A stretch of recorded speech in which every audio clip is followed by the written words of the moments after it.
around a curve and suddenly saw a big tree blocking the road. She braked to a stop, spun the bike around, and headed back again. Farther up the road, she saw Thorne's twin headlights turning off to the right. She followed his jeep, racing her engine in the night. Levine stood in the center of the high hide, frozen with terror. The raptors were no longer jumping, no longer trying to climb the structure. He heard them down on the ground, snarling. He heard the sharp crunch of bones. The boy had never made a sound. Cold sweat broke out all over his body. Then he heard Arby shout, "Back! Get back!" Up on the roof, Kelly twisted around, trying to see down on the other side. In the dying light of the flare, she saw that Arby was inside the cage. He had managed to close the door and was reaching his hand back through the bars to turn the key in the lock. There were 3 raptors near him. They leaped forward when they saw his hand, and he pulled it back quickly. He shouted, "Get back!" The raptors began to bite the cage, turning their heads sideways to gnaw the bars. One of the animals got its lower jaw tangled up in the looped elastic band that hung from the key. The raptor pulled its head away, stretching the elastic, and suddenly the key snapped out of the lock, smacking against its neck. The raptor squealed in surprise and stepped backward. The elastic was now looped tight around the lower jaw, the key glinting in the light. The raptor scratched at it with its forearms, trying to pull the elastic loop off, but it was caught around the curved back teeth, and the animal's efforts just made the elastic snap on the skin. Soon it gave up and began rubbing its snout in the dirt, trying to get the key off. Meanwhile, the other raptors managed to pull the cage free from the superstructure and knock it over onto the ground. They ducked their heads, slashing Arby behind the bars. When they realized that wouldn't work, they kicked and stomped the cage repeatedly. More animals joined them. Soon, 7 raptors were clustered over the cage. They kicked it, and it rolled away from the hide. Their bodies blocked her view of Arby. She heard a faint sound and looked up to see 2 headlights in the distance. It was a car. Someone was coming. Arby was in hell. Inside the cage, he was surrounded by black, snarling shapes. The raptors couldn't get their jaws through the spaces in the bars, but their hot saliva dripped down on him, and when they kicked, their claws came through, slashing his arms and shoulders as he rolled. His body was bruised, his head hurt from banging against the bars, his world was swirling, terrifying pandemonium. He knew only one thing with certainty. The raptors were rolling him away from the hide. As the car came closer, Levine went to the railing and looked down. In the light of the red flare, he saw 3 raptors dragging what remained of Eddie's body toward the jungle. They paused frequently to fight over it, snapping at each other, but they still managed to haul it away. Then he saw that another group of raptors were kicking and pushing the cage. They rolled it down the game trail and into the forest. Now he could hear the rumble of the Jeep engine as the car came closer. He saw Thorne's silhouette behind the wheel. He hoped he had a gun. Levine wanted to kill every one of these damned animals. He wanted to kill them all. Up on the roof, Kelly watched the raptors kicking the cage, rolling it away. One raptor remained behind, turning around and around in circles like a frustrated dog. Then she saw it was the raptor that had caught its jaw in the elastic loop. The key still dangled along its cheek, glinting in the red light. The raptor jerked its head up and down, trying to get free. The jeep came roaring forward, and the raptor seemed confused by the sudden bright lights. Thorne accelerated, trying to hit it with his car. The raptor turned and ran off, out into the plain. Kelly scrambled off the roof and headed down. Thorne threw open the door as Levine jumped into the car. "They got the kid," Levine said, pointing along the trail. Kelly was still coming down, shouting, "Wait!" Thorne said, "Get back up there. Sarah's coming. We'll get Arby." "But we can't lose them." Thorne gunned the engine and started to drive down the game trail, chasing the raptors. In the trailer, Ian Malcolm listened to the voices shouting over the radio. He heard the panic, the confusion. Black noise, he thought. Everything going to hell at once. 100,000 things interacting. He sighed and closed his eyes. Thorne drove fast. The jungle was dense around them. The trail ahead began to narrow, the big palms edging closer, slapping the car. He said, "Can we make it?" "It's wide enough," Levine said. "I walked it earlier today. Paras used this trail." "How could this happen?" Thorne said. "The cage was attached to the scaffolding." "I don't know," Levine said. "It broke off." How? "I didn't see. A lot happened." "And Eddie?" Thorne said grimly. "It was fast," Levine said. The jeep plunged through the jungle, bouncing hard as it followed the game trail. They banged their heads on the cloth roof. Thorne drove recklessly. Up ahead, the raptors were moving fast. He could hardly see the last of the animals sprinting in the darkness up ahead. "They wouldn't listen to me," Kelly shouted as Sarah pulled up on the motorcycle. "About what?" "The raptor took the key. Arby's locked in the cage, and the raptor took the key." "Where?" Sarah said. "There," she said, pointing across the plain. In the moonlight, they could just see the dark shape of the fleeing raptor. "We need the key." "Get on," Sarah said, unshouldering her rifle. Kelly climbed behind her on the bike. Sarah thrust the gun into her hands. "Can you shoot?" "No, I never—" "Can you drive a bike?" "No, Then you have to shoot," Sarah said. "Now, look, trigger's here, okay? Safety's here. Twist it like this, okay? It'll be a rough ride, so don't release it until we get close." "Close to what?" But Sarah didn't hear her. She gunned the engine, and the bike accelerated, heading out into the plain, chasing the fleeing raptor. Kelly put one arm around Sarah and tried to hold on. The jeep bounced along the jungle trail, splashing through muddy pools. "I don't remember it this rough," Levine said, clutching the armhold. "Maybe you should slow down." "Hell no," Thorne said. "If we lose sight of him, it's over. We don't know where the raptor nest is, and in this jungle at night? Hell." Up ahead, the raptors were leaving the trail, running off into the underbrush. The cage was gone. Thorne could not see the terrain very well, but it looked like a sheer hill going almost straight down. "You can't do it," Levine said. "It's too steep." "I have to do it," Thorne said. "Don't be crazy," Levine said. "Face facts. We've lost the kid, Doc. It's too bad, but we've lost him." Thorne glared at Levine. "He didn't give up on you," he said, "and we're not giving up on him." Thorne spun the wheel and drove the jeep over the edge. The car nosed down sickeningly, gained speed, and began a steep descent. "Shit!" Levine yelled. "You'll kill us all!" "Hang on!" Bouncing, they plunged downward into darkness.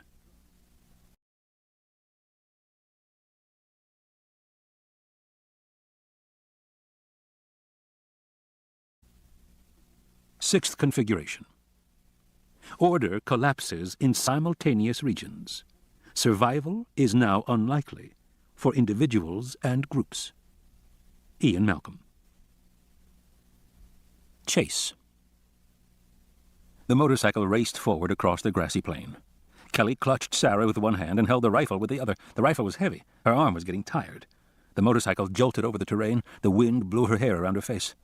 "Hold on," Sarah shouted. The moon broke through the clouds, and the grass before them was silver in the moonlight. The raptor was 40 yards ahead of them, the animal just within range of their headlamp. They were gaining steadily. Kelly saw no other animals on the plain except for the apatosaur herd in the far distance. They came closer to the raptor. The animal ran swiftly, its tail stiff, barely visible above the grass. Sarah angled the bike to the right as they came alongside the raptor. They moved steadily closer. She leaned back, her mouth close to Kelly's ear. "Get ready," she shouted. "What do I do?" They were running parallel to the raptor, back by its tail. Sarah accelerated, passing the legs, moving toward the head. "The neck," she shouted. "Shoot it in the neck." "Where?" "Anywhere, the neck." Kelly fumbled with the gun. "Now?" "No, wait." The raptor panicked as the motorcycle approached. It increased its speed. Kelly was trying to find the safety. The gun was bouncing. Everything was bouncing. Her fingers touched the safety, slid off. She reached again. She was going to have to use 2 hands, and that meant letting go of Sarah. "Get ready," Sarah shouted. "But I can't." "Now. Do it. Now." Sarah swerved the bike, coming alongside the raptor. They were now just 3 feet away. Kelly could smell the animal. It turned its head and snapped at them. Kelly fired. The gun bucked in her hands. She grabbed Sarah again. The raptor kept running. "What happened?" "You missed." Kelly shook her head. "Never mind," Sarah shouted. "You can do it. I'll get closer." She angled the bike toward the raptor again, moving closer. But this time was different. As they came alongside, the raptor abruptly charged them, butting at them with its head. Sarah howled and twisted the bike away, widening the gap. "Smart bastards, aren't they?" she shouted. "No second chances." The raptor chased them for a moment, then suddenly turned, changing direction, racing away across the plains. "It's going for the river," Kelly shouted. Sarah gunned the engine. The bike shot forward. "How deep?" Kelly didn't answer. "How deep?" "I don't know," Kelly shouted. She was trying to remember how the raptors looked when they crossed the river. She seemed to remember they were swimming. That meant it must be at least more than 3 feet, Sarah said. "Yes." "No good." They were now 10 yards behind the raptor and losing ground. The animal had entered an area marked with thick Bennettitalian cycads. The rough trunks scratched at them. The terrain was uneven. The bike bounced and jolted over the bumps. "Can't see," Sarah shouted. "Hold on." She angled left, moving away from the raptor, heading for the river. The animal was disappearing in the grass. "What are you doing?" Kelly shouted. "We have to cut him off." Shrieking, a flock of startled birds rose up in front of them. Sarah drove through flapping wings, and Kelly ducked her head. The rifle thunked in her hand. "Careful," Sarah shouted. "What happened?" "It went off." "How many shots do I have?" "2 more. Make him good." The river was up ahead, shimmering in the moonlight. They burst out of the grass and came onto the muddy bank. Sarah turned, the motorcycle swerved, slipped, and the bike shot away. Kelly fell, hitting the cold mud, Sarah landing hard on top of her. Immediately, Sarah jumped up, running for the bike, shouting, "Come on!" Dazed, Kelly followed her. The rifle in her hands was thick with mud. She wondered if it would still work. Sarah was already on the bike, gunning the engine, waving her forward. Kelly jumped on, and Sarah headed up the riverbank. The raptor was 20 yards ahead of them, approaching the water. "It's getting away!" Thorne's jeep crashed down the hillside out of control.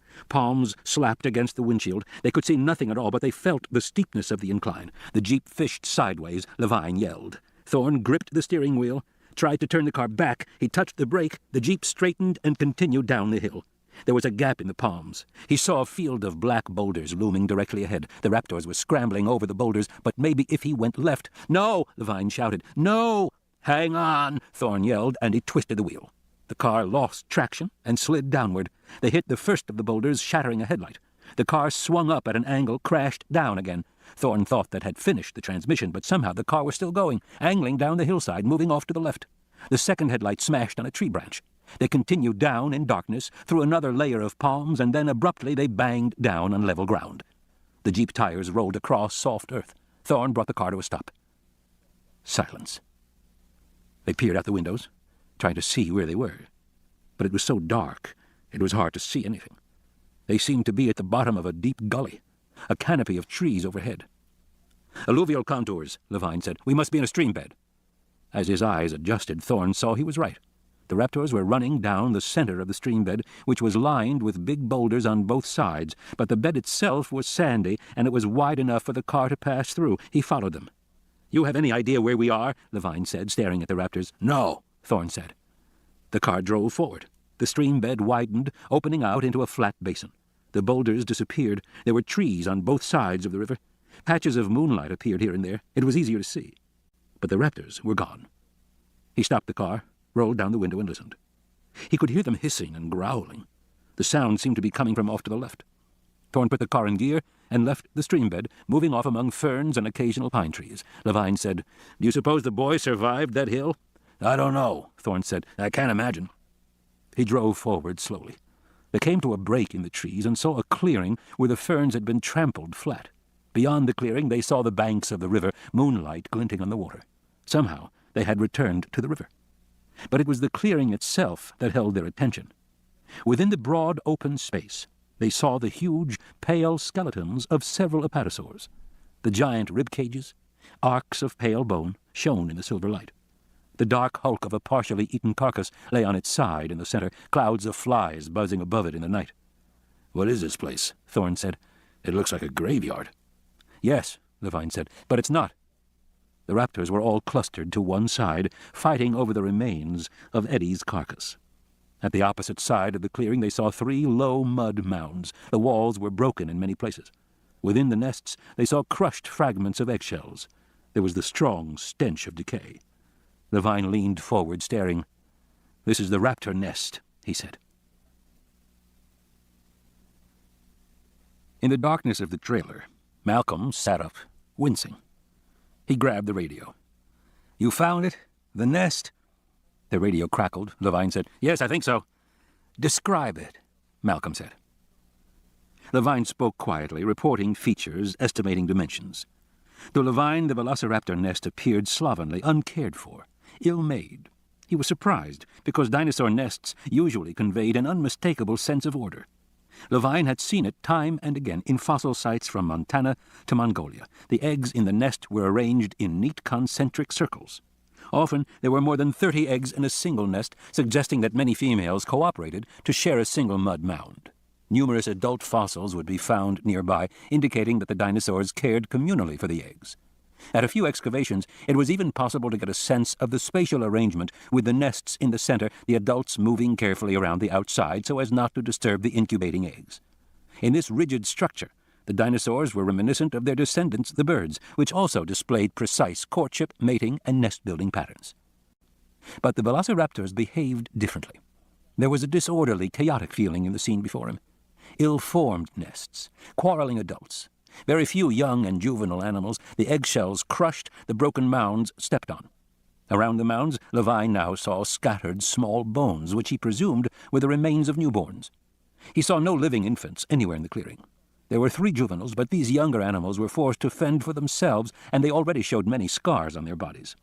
The youngsters looked thin, undernourished. Poking around the periphery of the carcass, they were cautious, backing away whenever one of the adults snapped at them. "And what about the apatosaurs?" Malcolm asked. "What about the carcasses?" Levine counted 4 altogether, in various stages of decomposition. "You have to tell Sarah," Malcolm said. But Levine was wondering about something else. He was wondering how these big carcasses had gotten here in the first place. They hadn't died here by accident. Surely all animals would have avoided this nest. They couldn't have been lured here, and they were too large to carry. So how did they get here? Something was tickling the back of his mind, some obvious thought that he wasn't... "They brought Arby," Malcolm said. "Yes," Levine said, "they did." He stared at the nest, trying to figure it out. Then Thorne nudged him. "There's the cage," he said, pointing. At the far side of the clearing, lying on the ground, partially hidden behind fronds, Levine saw the glint of aluminum struts, but he couldn't see Arby. "Way over there," Levine said. The raptors were ignoring the cage, still fighting over Eddie's carcass. Thorne brought out a Lindstrut rifle, snapped open the cartridge pack. He saw 6 darts. "Not enough," he said, and snapped it shut. There were at least 10 raptors in the clearing.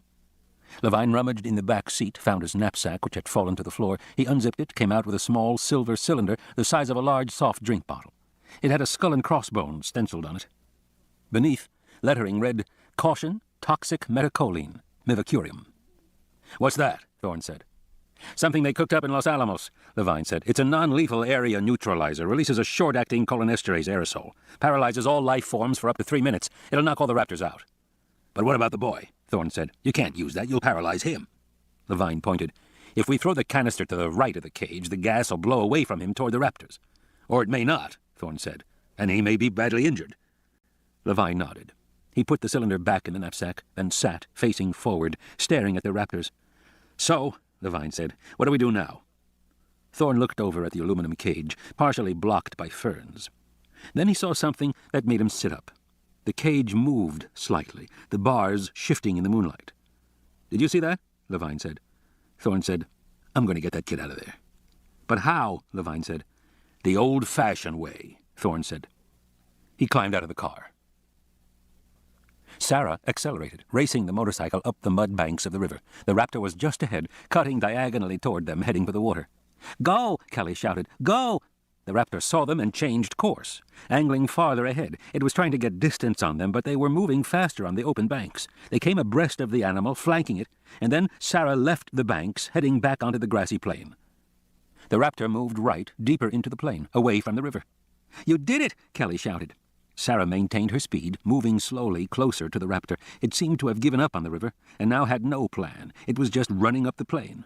And they were steadily, inexorably gaining. Kelly was excited. She tried to wipe the mud off her rifle, preparing to shoot again. "Damn!" Sarah shouted. "What?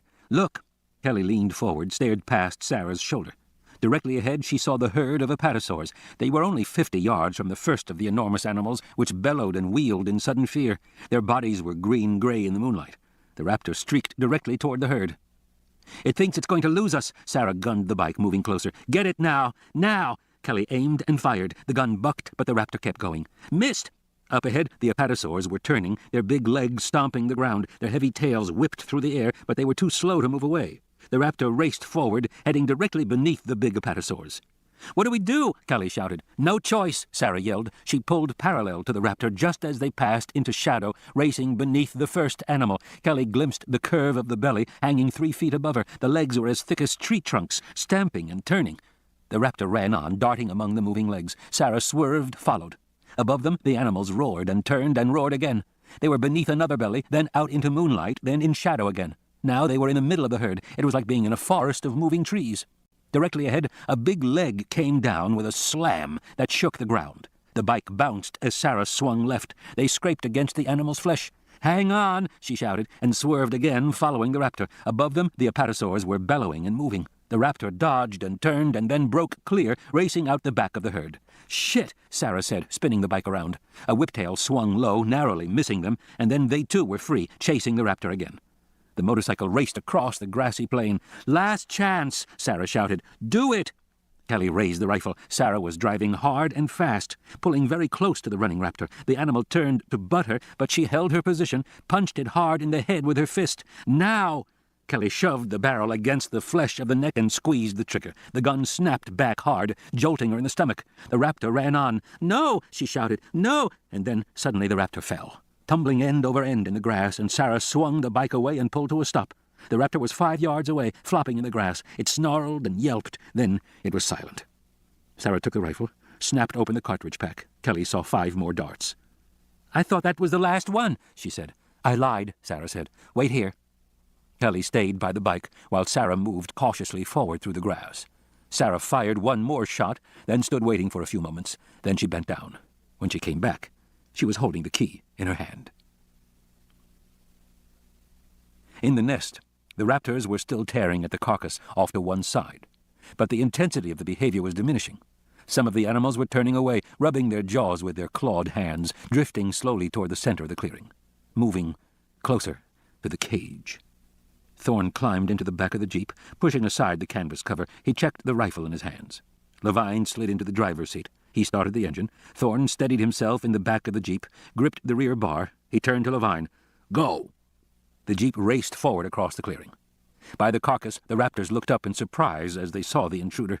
By then the jeep was past the center of the clearing, driving past the enormous dead skeletons, the broad ribs high over their heads, and then Levine was swinging the car left, pulling alongside the aluminum cage. Thorne jumped out and grabbed the cage in both hands. In the darkness, he couldn't tell how badly Arby was hurt. The boy was turned face down. Levine climbed out of the car. Thorne yelled for him to get back in as he lifted the cage high and swung it onto the back of the jeep. Thorne jumped into the back next to the cage, and Levine shoved the car in gear. Behind them, the raptors snarled and raced forward in pursuit, running among the skeletal ribs. They crossed the clearing with stunning speed.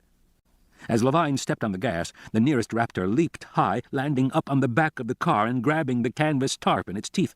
The animal hissed and held on. Levine accelerated, and the jeep bounced out of the clearing. In darkness, Malcolm sank back into morphine dreams. Images floated in front of his eyes. Fitness landscapes, the multicolored computer images now employed to think about evolution. In this mathematical world of peaks and valleys, populations of organisms were seen to climb the fitness peaks or slide down into the valleys of non-adaptation. Stu Kaufman and his co-workers had shown that advanced organisms had complex internal constraints which made them more likely to fall off the fitness optima and descend into the valleys. Yet at the same time, complex creatures were themselves selected by evolution, because complex creatures were able to adapt on their own, with tools, with learning, with cooperation. But complex animals had obtained their adaptive flexibility at some cost. They had traded one dependency for another. It was no longer necessary to change their bodies to adapt, because now their adaptation was behavior, socially determined. That behavior required learning. In a sense, among higher animals, adaptive fitness was no longer transmitted to the next generation by DNA at all. It was now carried by teaching. Chimpanzees taught their young to collect termites with a stick. Such actions implied at least the rudiments of a culture, a structured social life. But animals raised in isolation, without parents, without guidance, were not fully functional. Zoo animals frequently could not care for their offspring because they had never seen it done. They would ignore their infants, or roll over and crush them, or simply become annoyed with them and kill them. The velociraptors were among the most intelligent dinosaurs and the most ferocious. Both traits demanded behavioral control. Millions of years ago, in the now vanished Cretaceous world, their behavior would have been socially determined, passed on from older to younger animals. Genes controlled the capacity to make such patterns, but not the patterns themselves.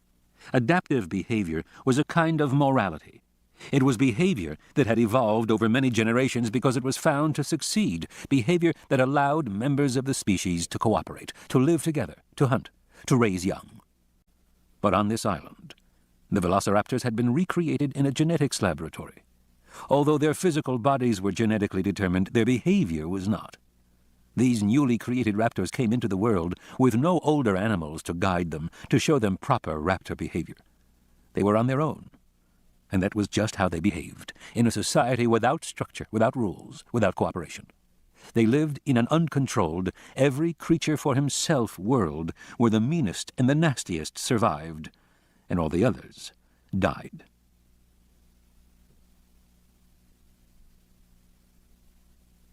The jeep picked up speed, bouncing hard. Thorne held on to the bars to keep from being thrown out.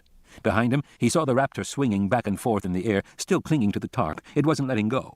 Levine drove back onto the flat, muddy banks of the river and turned right, following the edge of the water. The raptor hung on tenaciously. Directly ahead, lying in the mud, Levine saw another skeleton.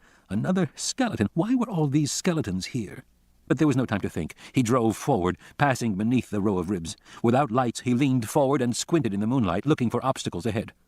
In the back of the car, the raptor scrambled up, released the tarp, clamped its jaws on the cage, and began to pull it out of the back of the Jeep. Thorne lunged, grabbed the end of the cage nearest him. The cage twisted, rolling Thorne onto his back. He found himself in a tug-of-war with the raptor, and the raptor was winning. Thorne locked his legs around the front passenger seat, trying to hold on. The raptor snarled. Thorne sensed the sheer fury of the animal, enraged that it might lose its prize. "Here!" Levine shouted, holding a gun out to Thorne. Thorne was on his back, gripping the cage in both hands. He couldn't take the gun. Levine looked back and saw the situation. He looked in the rearview mirror. Behind them, he saw the rest of the pack still in pursuit, snarling and growling. He could not slow down. Thorne could not let go of the cage. Still driving fast, Levine swung around in the passenger seat and aimed the rifle backward. He tried to maneuver the gun, knowing what would happen if he accidentally shot Thorne or Arby. "Watch it!" Thorne was shouting. "Watch it!" Levine managed to get the safety off and swung the barrel straight at the raptor, which was still gripping the cage bars in its jaws. The animal looked up, and in a quick movement closed its jaws over the barrel. It tugged at the gun. Levine fired. The raptor's eyes popped wide as the dart slammed into the back of its throat. It made a gurgling sound, then went into convulsions, toppling backward out of the Jeep, and yanking the gun from Levine's hands as it fell. Thorne scrambled to his knees and pulled the cage inside the car. He looked down inside it, but he couldn't tell about Arby. Looking back, he saw the other raptors were still pursuing, but they were now 20 yards back and losing ground. On the dashboard, the radio hissed. "Doc!" Thorne recognized Sarah's voice. "Yes, Sarah." "Where are you?" "Following the river," Thorne said. The storm clouds had now cleared, and it was a bright, moonlit night. Behind him, the raptors still continued to chase the Jeep, but they were now falling steadily behind. "I can't see your lights," Sarah said. "Don't have any." There was a pause. The radio crackled. Her voice was tense. "What about Arby?" "We have him," Thorne said. "Thank God. How is he?" "I don't know. Alive." The landscape opened out. They came back into a broad valley, the grass silvery in the moonlight. Thorne looked around, trying to orient himself. Then he realized they were back on the plain, but much farther to the south. They must still be on the same side of the river as the High Hide. In that case, they ought to be able to make their way up onto the ridge road, somewhere to the left. That road would lead them back to the clearing and the remaining trailer, and safety. He nudged Levine, pointed to the right. "Go there." Levine turned the car. Thorne clicked the radio. "Sarah?" "Yes, Doc." "We're going back to the trailer on the ridge road." "Okay," Sarah said. "We'll find you." Sarah looked back at Kelly. "Where's the ridge road?" "I think it's that one up there," Kelly said, pointing to the spine of the ridge on the cliffs high above them. "Okay," Sarah said. She gunned the bike forward. The Jeep rumbled across the plain, deep in silvery grass. They were moving fast. The raptors were no longer visible behind them. "Looks like we lost them," Thorne said. "Maybe," Levine said. When he had pulled out of the stream bed, he had seen several animals dart off to the left. They would now be hidden in the grass. He wasn't sure they would give up so easily. The Jeep was roaring toward the cliffs. Directly ahead, he saw a curving switchback road running up from the valley floor. That was the ridge road, he felt sure. Now that the terrain was smoother, Thorne crawled back between the seats and crouched over the cage. He peered in through the bars at Arby, who was groaning softly. Half the boy's face was slick with blood, and his shirt was soaked, but his eyes were open, and he seemed to be moving his arms and legs. Thorne leaned close to the bars. "Hey, son," he said gently. "Can you hear me?" Arby nodded, moaning. "How you doing there?" "Been better," Arby said. The Jeep ground onto the dirt road and headed upward along the switchbacks. Levine felt a sense of relief as they moved higher, away from the valley. He was finally on the ridge road, and he was going to be safe. He looked up toward the crest. And then he saw the dark shapes in the moonlight, already at the top of the road, hopping up and down. Raptors, waiting for him. He pulled to a stop. "What do we do now?" "Move over," Thorne said grimly. "I'll take it from here." At the edge of chaos. Thorne came up onto the ridge and turned left, accelerating. The road stretched ahead in the moonlight, a narrow strip running between a rock wall to his left and a sheer cliff falling away on the right. 20 feet above him on the ridge, he saw the raptors leaping and snorting as they ran parallel to the Jeep. Levine saw them too. "What are we going to do?" he said. Thorne shook his head. "Look in the toolkit. Look in the glove compartment. Get anything you can find." Levine bent over, fumbling in darkness, but Thorne knew they were in trouble. Their gun was gone. They were in a jeep with a cloth top, and the raptors were all around them. He guessed he was probably about half a mile from the clearing and the trailer. Half a mile to go. Thorne slowed as he came into the next curve, moving the car away from the plunging drop of the cliff. Rounding the curve, he saw a raptor crouched in the middle of the road, facing them, its head lowered menacingly. Thorne accelerated toward it. The raptor leaped up in the air, legs raised high. It landed on the hood of the car, claws squealing as they raked metal. It smashed against the windshield, the glass streaking spiderwebs. With the animal's body lying against the windshield, Thorne couldn't see anything. On this dangerous road, he slammed on the brakes. "Hey!" Levine shouted, tumbling forward. The raptor on the hood slid off to the side. Now Thorne could see again, and he stamped on the gas. Levine fell back again as the car moved forward, but 3 raptors were charging the car from the side.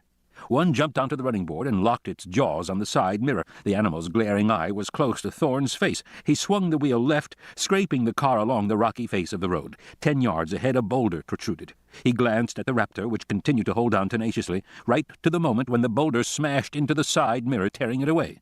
The raptor was gone. The road widened a little. Thorne had more room to maneuver now. He felt a heavy thump and looked up to see the canvas top sagging above his head. Claws slashed down by his ear, ripping through the canvas. He swung the car right, then left again. The claws pulled out, but the animal was still up there, its body still indenting the cloth. Beside him, Levine produced a big hunting knife and thrust it upward through the cloth. Immediately another claw raked downward, slashing Levine's hand. He yelled in pain, dropping the knife. Thorne bent over, reaching down to the floor for it. In the rearview mirror, he saw 2 more raptors in the road behind him, chasing the jeep. They were gaining on him. But the road was broader now, and he accelerated. The raptor on the roof peered over the top, looking in through the broken windshield. Thorne held the knife in his fist and jabbed it straight up with full force again and again. It didn't seem to make any difference. As the road curved, he jerked the wheel right, then back, the whole jeep tilting, and the raptor on the roof lost its grip and rolled backward off the top. It tore most of the canvas roof away as it went. The animal bounced on the ground and hit the 2 pursuing raptors. The impact knocked all 3 over the side. They fell snarling down the cliff face. "That does it," Levine shouted. But a moment later, another raptor jumped down from the cliff and ran forward only a few feet from the jeep, and lightly, almost easily, the raptor leaped up into the back of the jeep. In the passenger seat, Levine stared. The raptor was fully inside the jeep, its head low, arms up, jaws wide, in an unmistakable attack posture. The raptor hissed at him. Levine thought, "It's all over." He was shocked. His entire body broke out in sweat. He felt dizzy, and he realized in a single instant there was nothing he could do, that he was moments from death. The creature hissed again, snapping its jaws, crouching to lunge, and then, suddenly, white foam appeared at the corners of its mouth, and its eyes rolled back. Foam bubbled out of its jaws. It began to twitch, its body going into spasms. It fell over on its side in the back of the car. Behind them, he now saw Sarah on the motorcycle and Kelly holding the rifle. Thorne slowed, and Sarah pulled alongside them. She handed the key to Levine. "For the cage," she shouted. Levine took it numbly, almost dropped it. He was in shock, moving slowly, dumbly. "I nearly died," he thought. "Get her gun," Thorne said.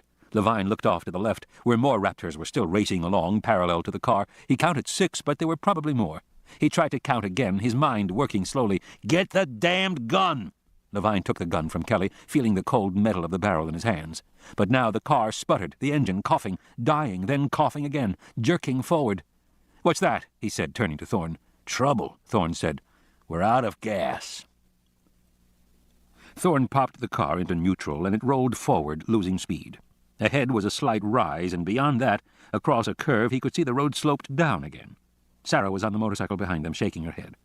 Thorne realized his only hope was to make it over the rise. He said to Levine, "Unlock the cage. Get him out of there." Levine was suddenly moving quickly, almost panicky, but crawled back and got the key in the lock. The cage creaked open. He helped Darby out. Thorne watched the speedometer as the needle fell. They were going 25 miles an hour, then 20, then 15. The raptors running alongside began to move closer, sensing the car was in trouble. 15 miles an hour, still falling. "He's out," Levine said from the back. He clanged the cage shut. "Push the cage off," Thorne said. The cage rolled off the back, bouncing down the hill. 10 miles an hour. The car seemed to be creeping. And then they were over the rise, moving down the other side, gaining speed again. 12 miles an hour, 15, 20. He careened around the curves, trying not to touch the brakes. Levine said, "We'll never make it to the trailer." He was screaming at the top of his lungs, eyes wide with fear. "I know." Thorne could see the trailer off to the left, but separated from them by a gentle rise in the road. They could not get there, but up ahead the road forked, sloping down to the right toward the laboratory. And if he remembered correctly, that road was all downhill. Thorne turned right, away from the trailer. He saw the big roof of the laboratory, a flat expanse in the moonlight. He followed the road past the laboratory, down around the back, toward the worker village. He saw the manager's house to the right and the convenience store with the gas pumps in front. Was there a chance they might still have gasoline? "Look," Levine said, pointing behind them. "Look, look!" Thorne glanced over his shoulder and saw that the raptors were dropping back, giving up the chase. In the vicinity of the laboratory, they seemed to hesitate. "They're not following us anymore," Levine shouted. "Yeah," Thorne said, "but where's Sarah?" Behind them, Sarah's motorcycle was nowhere to be seen. Trailer. Sarah Harding twisted the handlebars, and the motorcycle shot forward over the low rise in the road ahead. She crested and came down again, heading toward the trailer.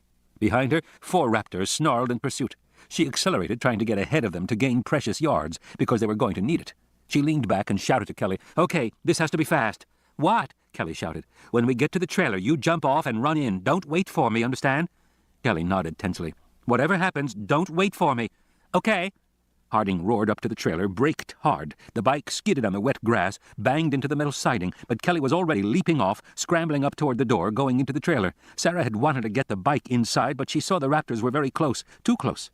She pushed the bike toward them and, in a single motion, stepped up and threw herself through the trailer door, landing on her back on the floor. She twisted her body around and kicked the door shut with her legs, just as the first of the raptors slammed against it. Inside the dark trailer, she held the door shut as the animals pounded it repeatedly. She felt for a lock on the door, but couldn't find one. "Ian, does this door lock?" She heard Malcolm's voice, dreamy in the darkness. "Life is a crystal," he said. "Ian, try and pay attention." Then Kelly was alongside her, hands moving up and down. The raptors thumped against the door. After a moment she said, "It's down here by the floor." Harding heard a metallic click and stepped away. Kelly reached out, took her hand. The raptors were pounding and snarling outside. "It'll be okay," Harding said reassuringly. She went over to Malcolm, still lying on the bed. The raptors snapped and lunged at the window near his head, their claws raking the glass. Malcolm watched them calmly. "Noisy bastards, aren't they?" By his side, the first aid kit was open, a syringe on the cushion. He had probably injected himself again. Through the windows, the animals stopped throwing themselves against the glass. She heard the sound of scraping metal from over by the door and then saw that the raptors were dragging the motorbike away from the trailer. They were hopping up and down on it in fury. It wouldn't be long before they punctured the tires. "Ian," she said, "we have to do this fast." "I'm in no rush," he said calmly. She said, "What kind of weapons have you got here?" "Weapons? Oh, I don't know," he sighed. "What do you want weapons for?" "Ian, please. You're talking so fast," he said. "You know, Sarah, you really ought to try to relax." In the darkened trailer, Kelly was frightened, but she was reassured at the no-nonsense way Sarah talked about weapons. And Kelly was beginning to see that Sarah didn't let anything stop her. She just went and did it. This whole attitude of not letting other people stop you, of believing that you could do what you wanted, was something she found herself imitating. Kelly listened to Dr. Malcolm's voice and knew that he would be of no help. He was on drugs, and he didn't care. And Sarah didn't know her way around the trailer. Kelly did. She had searched the trailer earlier looking for food, and she seemed to remember. In the darkness, she pulled open the drawers quickly. She squinted, trying to see. She was sure she remembered one drawer, low down, had contained a pack marked with a skull and crossbones. That pack might have some kind of weapons, she thought. She heard Sarah say, "Ian, try and think." And she heard Dr. Malcolm say, "Oh, I have been, Sarah. I've had the most wonderful thoughts. You know, all those carcasses at the raptor site present a wonderful example of—" "Not now, Ian." Kelly went through the drawers, leaving them open so she would know which ones she had already checked. She moved down the trailer, and then her hand touched rough canvas. She leaned forward. Yes, this was it. Kelly pulled out a square canvas pack that was surprisingly heavy. She said, "Sarah, look." Sarah Harding took the pack to the window where moonlight shone in. She unzipped the pack and stared at the contents. The pack was divided into padded sections. She saw 3 square blocks made of some substance that felt rubbery, and there was a small silver cylinder like a small oxygen bottle. "What is all this stuff?" "We thought it was a good idea," Malcolm said, "but now I'm not sure it was. The thing is that—" "What is it?" she said, interrupting. She had to keep him focused. His mind was drifting. "Non-lethals," Malcolm said. "Alexander's ragtime band. We wanted to have—" "What's this?" she said, holding up one of the blocks in front of his face. "Area dispersal smoke cube. What you do is—" "Just smoke?" she said. "It just makes smoke?" "Yes, but what's this?" she said, raising the silver cylinder. It had writing on it. Cholinesterase bomb releases gas, produces short-term paralysis when it goes off, or so they say. How short? A few minutes, I think, but how does it work? She said, turning it in her hand. There was a cap at the end with a locking pin. She started to pull it off to get a look at the mechanism. Don't, he said. That's how you do it. You pull the pin and throw. Goes off in 3 seconds. Okay, she said. Hastily, she packed up the medical kit, throwing the syringe inside, shutting the lid. What are you doing? Malcolm said, alarmed. We're getting out of here, she said, as she moved to the door. Malcolm sighed. It's so nice to have a man around the house, he said. The cylinder sailed high through the air, tumbling in the moonlight. The raptors were about 5 yards away, clustered around the bike. One of the animals looked up and saw the cylinder, which landed in the grass a few yards away. Sarah stood by the door, waiting. Nothing happened. No explosion. Nothing. Ian, it didn't work. Curious, one raptor hopped over toward where the cylinder had landed in the grass. It ducked down, and when it raised its head, it held the cylinder glinting in its jaws. She sighed. It didn't work. Oh, never mind, Malcolm said calmly. The raptor shook its head, biting into the cylinder. What do we do now? Kelly said. There was a loud explosion, and a cloud of dense white smoke blasted outward across the clearing. The raptors disappeared in the cloud. Harding closed the door quickly. Now what? Kelly said. With Malcolm leaning on her shoulder, they moved across the clearing in the night. The gas cloud had dissipated several minutes before. The first raptor they found in the grass was lying on its side, eyes open, absolutely motionless. But it wasn't dead. Harding could see the steady pulse in the neck. The animal was merely paralyzed. She said to Malcolm, How long will it last?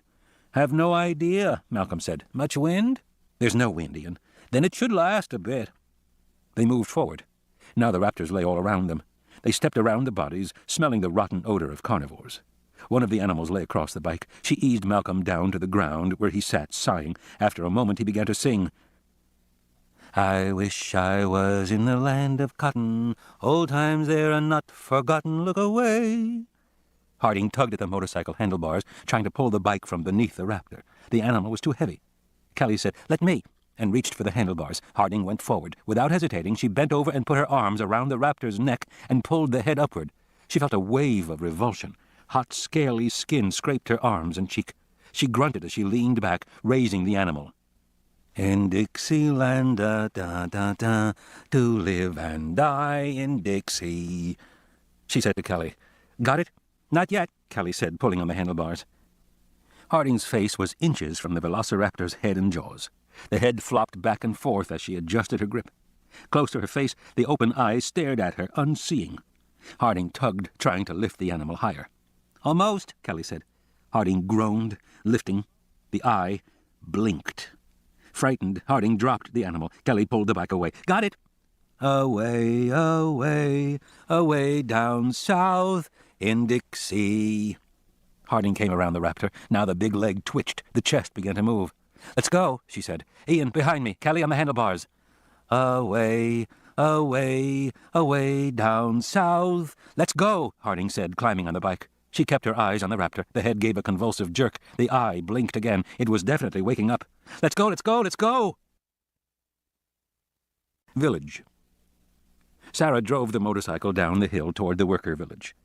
Looking past Kelly, Sarah saw the jeep parked at the store not far from the gas pumps. She braked to a stop, and they all climbed off in the moonlight. Kelly opened the door to the store and helped Malcolm inside. Sarah rolled the motorcycle into the store and closed the door. Doc, she said. We're over here, Thorne said, with Arby. By the moonlight filtering in through the windows, she could see the store looked very much like an abandoned roadside convenience stand. There was a glass-walled refrigerator of soft drinks, the cans obscured by mold on the glass. A wire rack nearby held candy bars and Twinkies, the wrappers speckled green, crawling with larvae. In the adjacent magazine rack the pages were curled, the headlines 5 years old. To one side were rows of basic supplies, toothpaste, aspirin, suntan lotion, shampoo, combs, and brushes. Alongside this were racks of clothing, T-shirts and shorts, socks, tennis rackets, bathing suits, and a few souvenirs, keychains, ashtrays, and drinking glasses. In the center of the room was a little island with a computer cash register, a microwave, and a coffee maker. The microwave door hung wide open. Some animal had made a nest inside. The coffee maker was cracked and laced with cobwebs. What a mess, Malcolm said. "Looks fine to me," Sarah Harding said. The windows were all barred. The walls seemed solid enough. The canned goods would still be edible. She saw a sign that said restrooms, so maybe there was plumbing, too. They should be safe here, at least for a while. She helped Malcolm to lie down on the floor. Then she went over to where Thorne and Levine were working on Arby. "I brought the first aid kit," she said. "How is he?" "Pretty bruised," Thorne said. "Some gashes, but nothing broken. Head looks bad." "Everything hurts," Arby said. "Even my mouth." "Somebody see if there's a light," she said. "Let me look, Arby. Okay, you're missing a couple of teeth, that's why, but that can be fixed. The cut on your head isn't so bad." She swabbed it clean with gauze, turned to Thorne. "How long until the helicopter comes?" Thorne looked at his watch. 2 hours. "And where does it land?" "The pad is several miles from here." Working on Arby, she nodded. "Okay, so we have 2 hours to get to the pad." Kelly said, "How can we do that? The car's out of gas." "Don't worry," Sarah said. "We'll figure something out. It's going to be fine." "You always say that," Kelly said. "Because it's always true," Sarah said. "Okay, Arby, I need you to help now. I'm going to sit you up and get your shirt off." Thorne moved off to one side with Levine. Levine was wild-eyed, his body moving in a twitchy way. The drive in the jeep seemed to have finished him off. "What is she talking about?" he said. "We're trapped here. Trapped!" There was hysteria in his voice. "We can't go anywhere. We can't do anything. I'm telling you, we're all going to—" "Keep it down," Thorne said, grabbing his arm, leaning close. "Don't upset the kids." "What difference does it make?" Levine said. "They're going to find out sooner." "Ow! Take it easy." Thorne was squeezing his arm hard. He leaned close to Levine. "You're too old to act like an asshole," he said quietly. "Now pull yourself together, Richard. Are you listening to me, Richard?" Levine nodded. "Good. Now, Richard, I'm going to go outside and see if the pumps work." "They can't possibly work," Levine said. "Not after 5 years. I'm telling you, it's a waste of—" "Richard," Thorne said, "we have to check the pumps." There was a pause. The two men looked at each other. "You mean you're going outside?" Levine said. "Yes." Levine frowned. Another pause. Crouched over Arby, Sarah said, "Where are the lights, guys?" "Just a minute," Thorne said to her. He leaned close to Levine. "Okay." "Okay," Levine said, taking a breath. Thorne went to the front door, opened it, and stepped out into darkness. Levine closed the door behind him. Thorne heard a click as the door locked. He immediately turned and rapped softly. Levine opened the door a few inches, peering out. "For Christ's sake," Thorne whispered, "don't lock it." "But I just thought—" "Don't lock the damn door." Okay, I'm sorry." "For Christ's sake," Thorne said. He closed the door again and turned to face the night. Around him, the worker village was silent. He heard only the steady drone of cicadas in the darkness. It seemed almost too quiet, he thought. But perhaps it was just the contrast from the snarling raptors. Thorne stood with his back to the door for a long time, staring out at the clearing. He saw nothing. Finally, he walked over to the jeep, opened the side door, and fumbled in the dark for the radio. His hand touched it. It had slid under the passenger seat. He pulled it out and carried it back to the store, knocked on the door. Levine opened it, said, "It's not locked." "Here." Thorne handed him the radio, closed the door again. Again he paused, watching. Around him the compound was silent. The moon was full. The air was still. He moved forward and peered closely at the gas pumps. The handle of the nearest one was rusted and draped with spiderwebs. He pulled the nozzle up and flicked the latch. Nothing happened. He squeezed the nozzle handle. No liquid came out. He tapped the glass window on the pump that showed the number of gallons, and the glass fell out in his hand. Inside, a spider scurried across the metal numerals. There was no gas. They had to find gas, or they'd never get to the helicopter. He frowned at the pumps, thinking they were simple, the kind of very reliable pumps you found at a remote construction site. And that made sense, because, after all, this was an island. He paused. This was an island. That meant everything came in by plane or boat. Most times, probably by boat. Small boats, where supplies were offloaded by hand, which meant... He bent over, examining the base of the pump in the moonlight. Just as he thought, there were no buried gas tanks. He saw a thick black PVC pipe running at an angle just under the ground. He could see the direction the pipe was going, around the side of the store. Thorne followed it, moving cautiously in the moonlight. He paused for a moment to listen, then moved on. He came around to the side and saw just what he expected to see, 50-gallon metal drums ranged along the side wall. There were 3 of them, connected by a series of black hoses. That made sense. All the gasoline on the island would have had to come here in drums. He tapped the drums softly with a knuckle. They were hollow. He lifted one, hoping to hear the slosh of liquid at the bottom. They needed only a gallon or two. Nothing. The drums were empty. But surely, he thought, there must be more than 3 drums. He did a quick calculation in his head. A lab this large would have had a half-dozen support vehicles, maybe more. Even if they were fuel-efficient, they'd burn 30 or 40 gallons a week. To be safe, the company would have stored at least 2 months' supply, perhaps 6 months' supply. That meant 10 to 30 drums. And steel drums were heavy, so they probably stored them close by, probably just a few yards. He turned slowly, looking. The moonlight was bright, and he could see well. Beyond the store there was an open space, and then clumps of tall rhododendron bushes which had overgrown the path leading to the tennis court. Above the bushes, the chain-link fence was laced with creeping vines. To the left was the first of the worker cottages. He could see only the dark roof. To the right of the court, nearer the store, there was thick foliage, although he saw a gap, a path. He moved forward, leaving the store behind. Approaching the dark gap in the bushes, he saw a vertical line and realized it was the edge of an open wooden door. There was a shed back in the foliage. The other door was closed. As he came closer, he saw a rusted metal sign with flaking red lettering. The letters were black in the moonlight. Précaution. Non fumare. Inflammable. He paused, listening. He heard the raptors snarling in the distance, but they seemed far away, back up on the hill. For some reason they still had not approached the village. Thorne waited, heart pounding, staring forward at the dark entrance to the shed. At last he decided it wasn't going to get any easier. They needed gas. He moved forward. The path to the shed was wet from the night's rain, but the shed was dry inside. His eyes adjusted. It was a small place, perhaps 12 by 12. In the dim light he saw a dozen rusted drums standing on end, 3 or 4 more on their sides. Thorne touched them all quickly, one after another. They were light. Empty. Every one. Empty. Feeling defeated, Thorne moved back toward the entrance to the shed. He paused for a moment, staring out at the moonlit night. And then, as he waited, he heard the unmistakable sound of breathing. Inside the store, Levine moved from window to window, trying to follow Thorne's progress. His body was jumpy with tension. What was Thorne doing? He had gone so far from the store, it was very unwise. Levine kept glancing at the front door, wishing he could lock it. He felt so unsafe with the door unlocked. Now Thorne had gone off into the bushes, disappearing entirely from view. And he had been gone a long time, at least a minute or two. Levine stared out the window and bit his lip. He heard the distant snarl of the raptors, and realized that they had remained up at the entrance to the laboratory. They hadn't followed the vehicles down, even now. Why not, he wondered. The question was welcome in his mind, calming, almost soothing. A question to answer.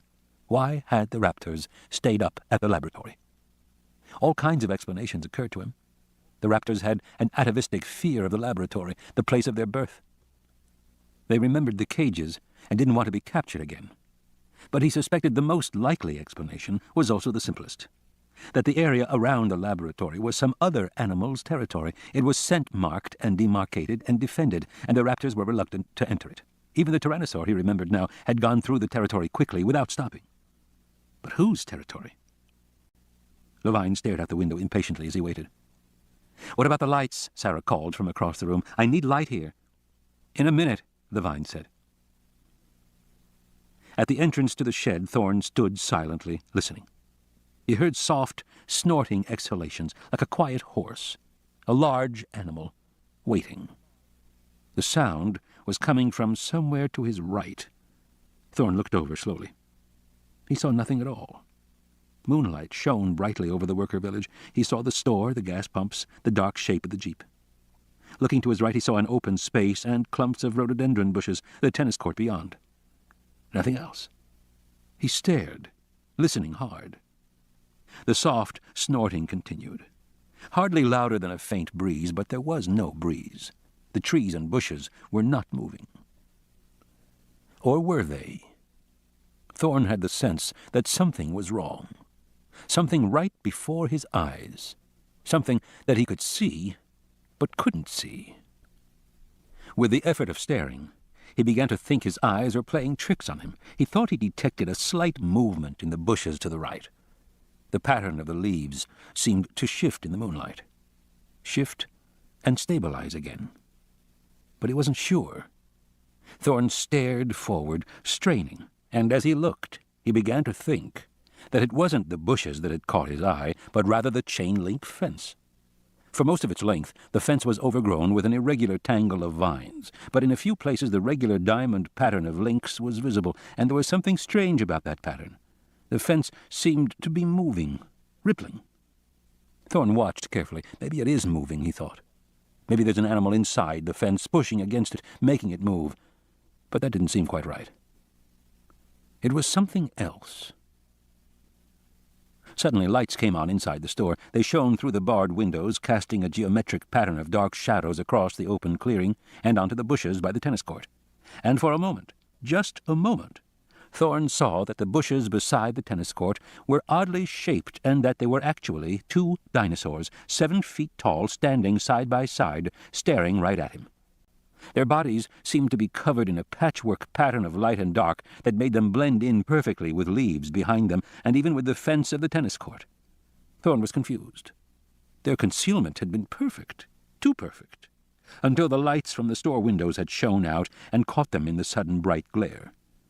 Thorn watched, holding his breath, and then he realized that the leafy light and dark pattern went only part way up their bodies to mid-thorax. Above that the animals had a kind of diamond-shaped criss-cross pattern that matched the fence. And as Thorn stared, the complex patterns on their bodies faded, the animals turned a chalky white, and then a series of vertical striped shadows began to appear, which exactly matched the shadows cast by the windows.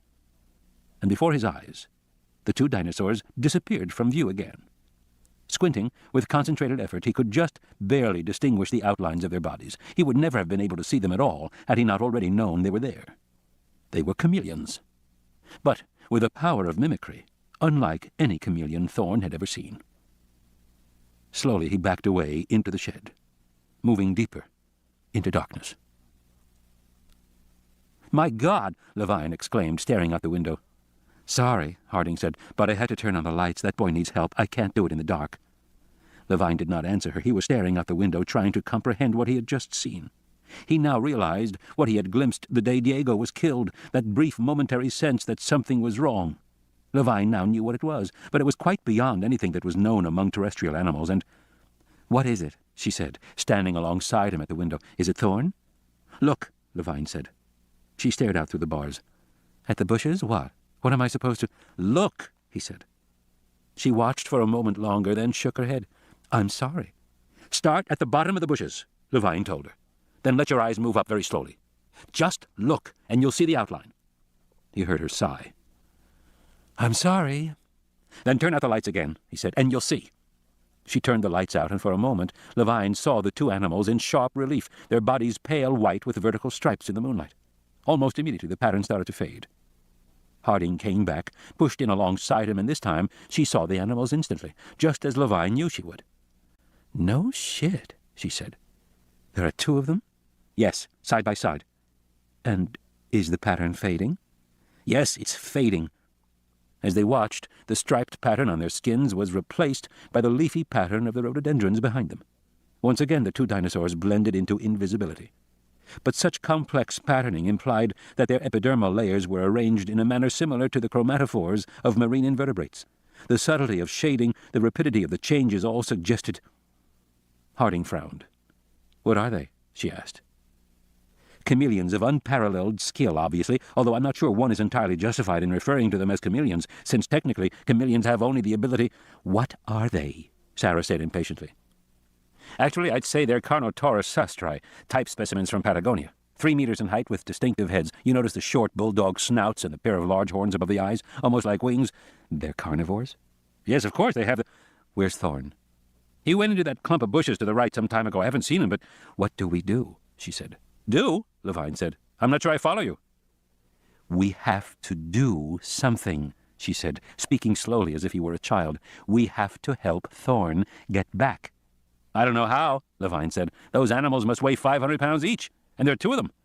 I told him not to go out in the first place, but now—" Harding frowned. Staring out, she said, "Go turn the lights back on." "I'd prefer to—" "Go turn the lights back on." Levine got up irritably.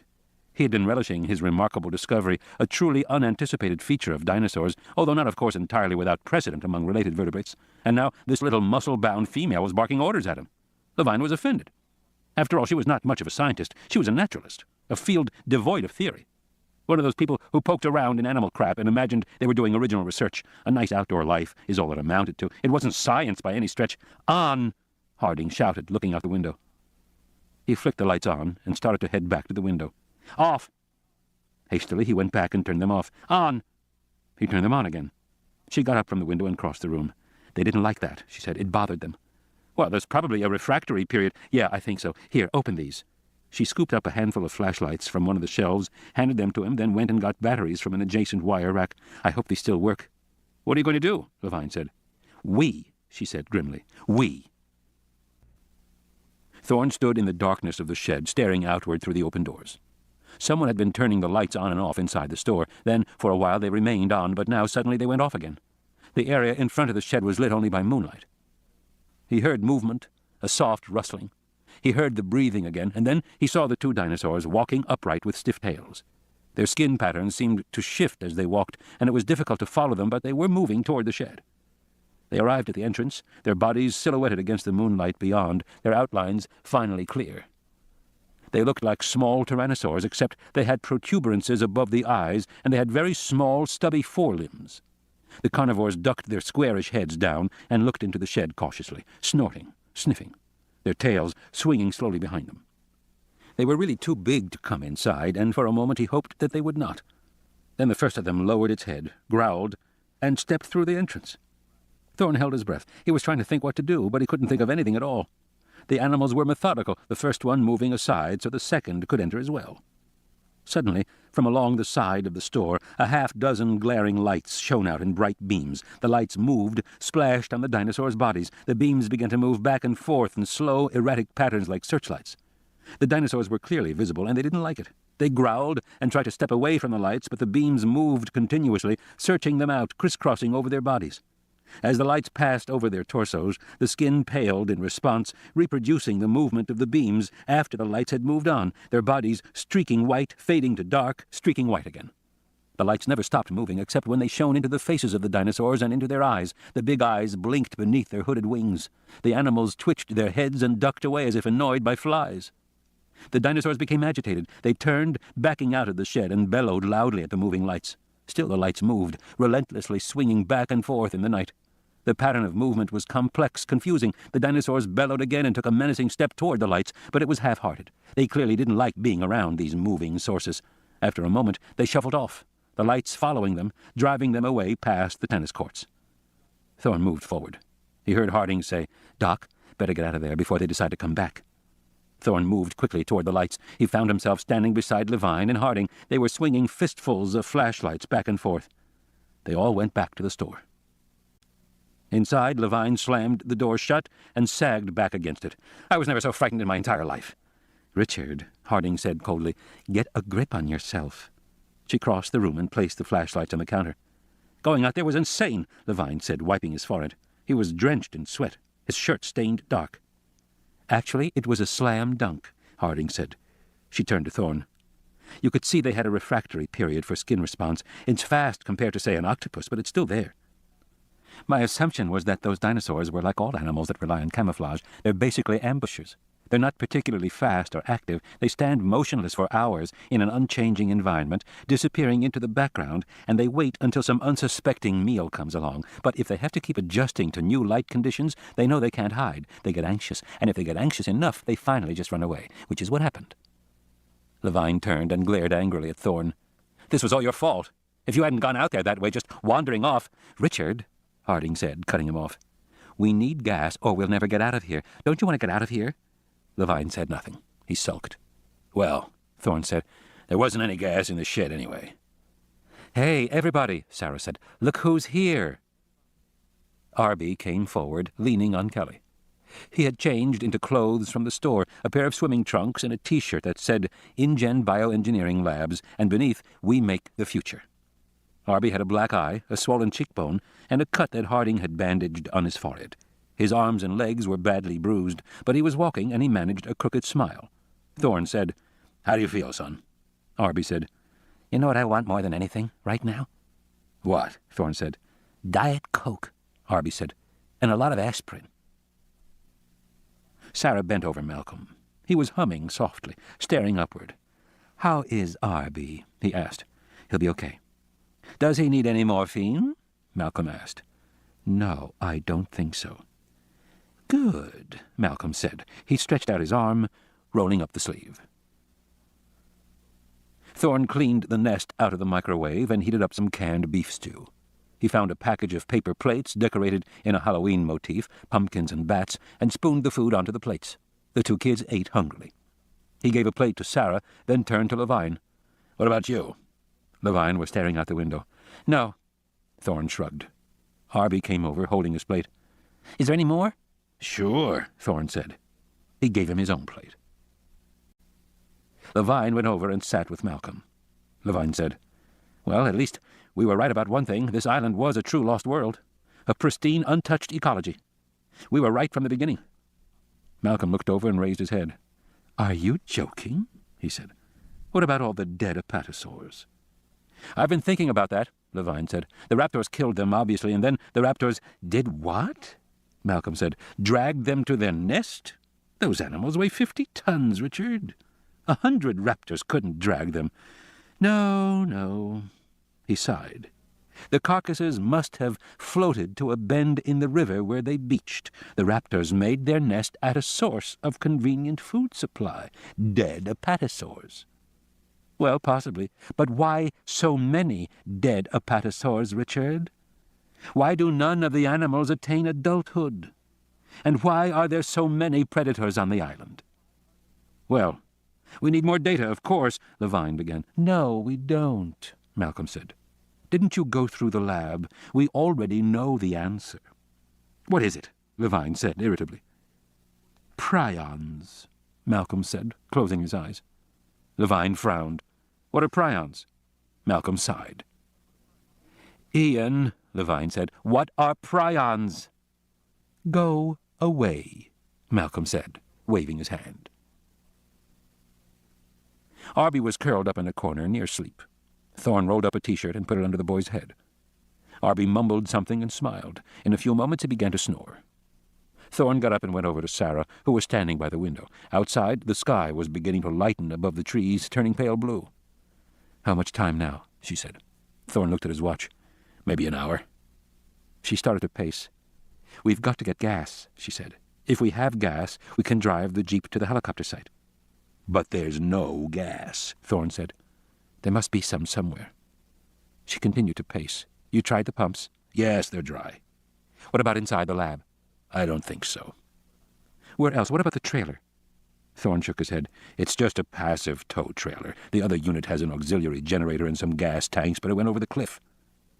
"Maybe the tanks didn't rupture when it fell. We still have the motorcycle. Maybe I can go out there and—" "Sarah," he said. "It's worth a try." "Sarah." From the window, Levine said softly, "Heads up. We have visitors."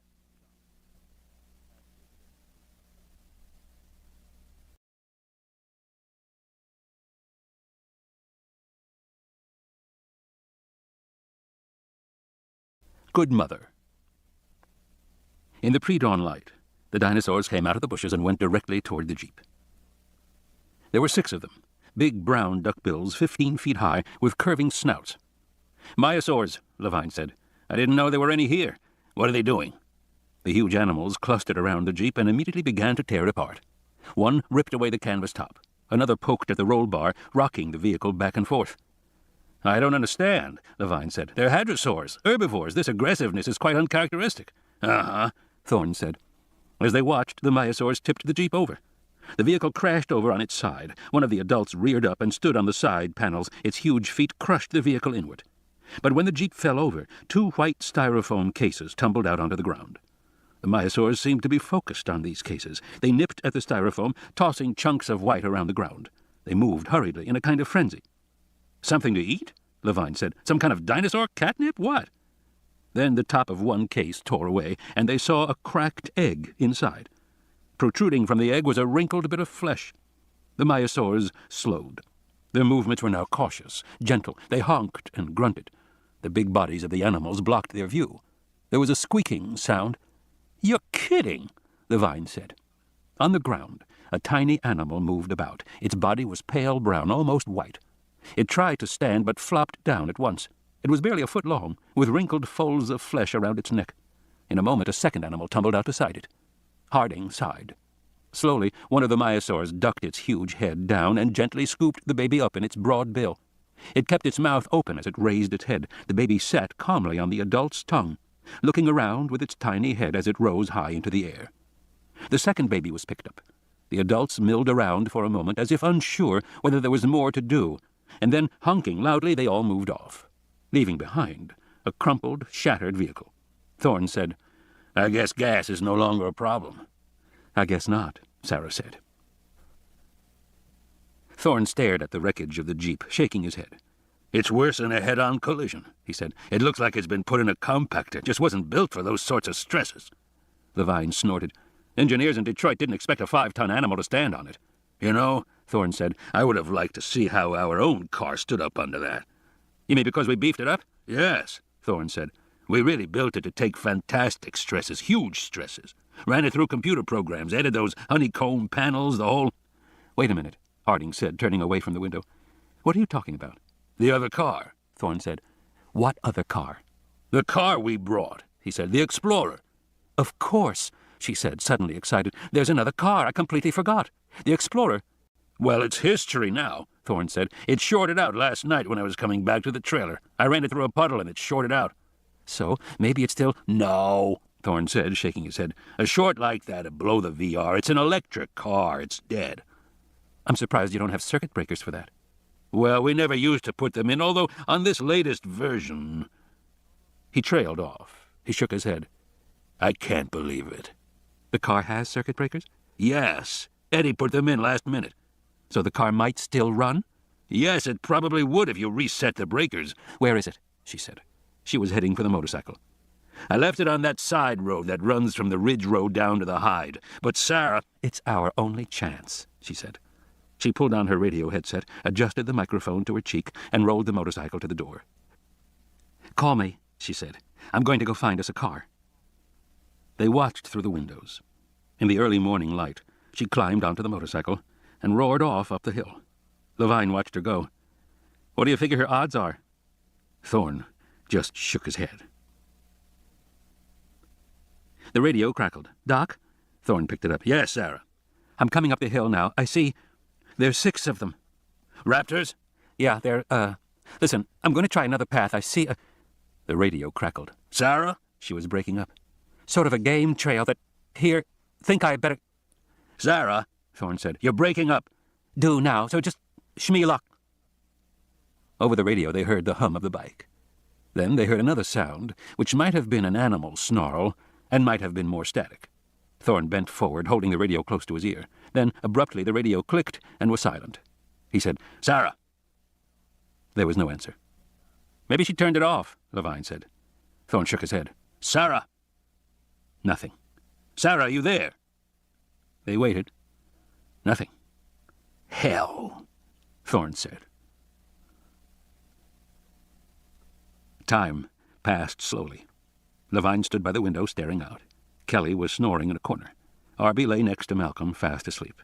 And Malcolm was humming tunelessly.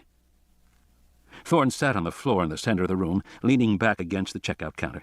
Every so often he'd pick up the radio and try to call Sarah, but there was never any answer. He tried all 6 channels. There was no answer on any of them. Eventually, he stopped trying. The radio crackled. These damned things never work right." A grunt. "Can't figure out what things damn." Across the room, Levine sat forward. Thorne grabbed the radio. "Sarah! Sarah!" "Finally," she said, her voice crackling. "Where the hell have you been, Doc?" "Are you all right?" "Of course I'm all right." "There's something wrong with your radio. You're breaking up." "Yeah, what should I do?" "Try screwing down the cover on your battery pack. It's probably loose." "No, I mean, what should I do about the car?" Thorne said. "What?" "I'm at the car, Doc. I'm there. What should I do?" Levine glanced at his watch. 20 minutes until the helicopter arrives," he said. "You know, she just might make it." Dodgson. Dodgson awoke, aching and stiff on the floor of the concrete utility shed. He got to his feet and looked out the window. He saw streaks of red in a pale blue sky. He opened the door to the utility shed and went outside. He was very thirsty, and his body was sore. He started walking beneath a canopy of trees. The jungle around him was silent in the early morning. He needed water. More than anything, he needed water. Somewhere off to his left he heard the soft gurgle of a stream. He headed toward it, moving more quickly. Through the trees he could see the sky growing lighter. He knew that Malcolm and his party were still here. They must have some plan to get off the island. If they could get off, he could too. He came over a low rise and looked down at a gully and a flowing stream. It looked clear. He hurried down toward it, wondering if it was polluted. He decided he didn't care. Just before he reached the stream, he tripped over a vine and fell, swearing. He got to his feet and looked back. Then he saw it wasn't a vine he had tripped over. It was the strap of a green backpack. Dodgson tugged at the strap, and the whole backpack slid out of the foliage. The pack had been torn apart, and it was crusty with dried blood. As he pulled it, the contents clattered out among the ferns. Flies were buzzing everywhere, but he saw a camera, a metal case for food, and a plastic water bottle. He searched quickly through the surrounding ferns, but he didn't find much else, except some soggy candy bars. Dodgson drank the water, and then realized he was very hungry. He popped open the metal case, hoping for some decent food, but the case didn't contain food. It was filled with foam packing, and in the center of the packing was a radio. He flicked it on. The battery light glowed strongly. He flicked from one channel to another, hearing static. Then a man's voice. "Sarah, this is Thorne, Sarah."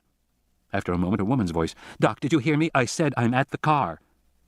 Dodgson listened and smiled. So there was a car. In the store, Thorne held the radio close to his cheek. "Okay," he said. "Sarah, listen carefully. Get in the car and do exactly what I tell you." "Okay, fine," she said. "But tell me first, is Levine there?" "He's here." The radio clicked. She said, "Ask him if there's any danger from a green dinosaur that's about 4 feet tall and has a domed forehead." Levine nodded. "Tell her yes. They're called pachycephalosaurs." "He says yes," Thorne said. "They're pachycephalos-somethings, and you should be careful. Why?" "Because there's about 50 of them all around the car." Explorer. The Explorer was sitting in the middle of a shady section of the road with overhanging trees above. The car had stopped just beyond a depression where there had no doubt been a large puddle the night before.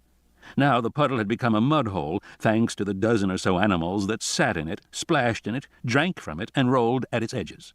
These were the green dome-headed dinosaurs that she had been watching for the last few minutes, trying to decide what to do. Because not only were they near the mud hole, they were also located in front of the car and around the sides of the car. She had watched the pachycephalosaurs with uneasiness. Harding had spent a lot of time on the ground with wild animals, but usually animals she knew well. From long experience, she knew how closely she could approach and under what circumstances. If this were a herd of wildebeest, she would walk right in without hesitation. If it were a herd of American buffalo, she would be cautious, but she'd still go in.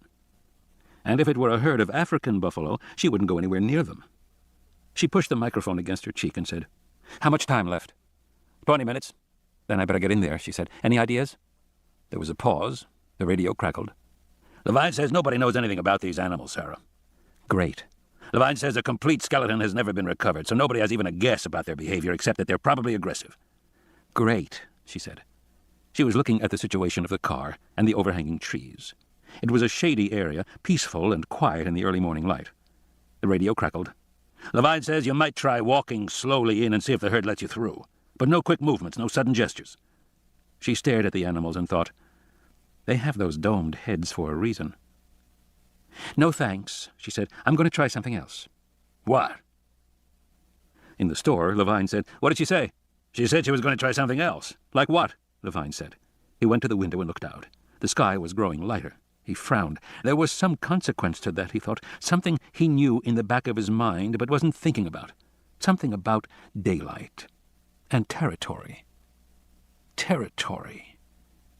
Levine looked out at the sky again, trying to put it together. What difference did it make that daylight was coming? He shook his head, gave it up for the moment. "How long to reset the breakers?" "Just a minute or two," Thorne said. "Then there might still be time," Levine said. There was static hiss from the radio, and they heard Harding say, "Okay, I'm above the car."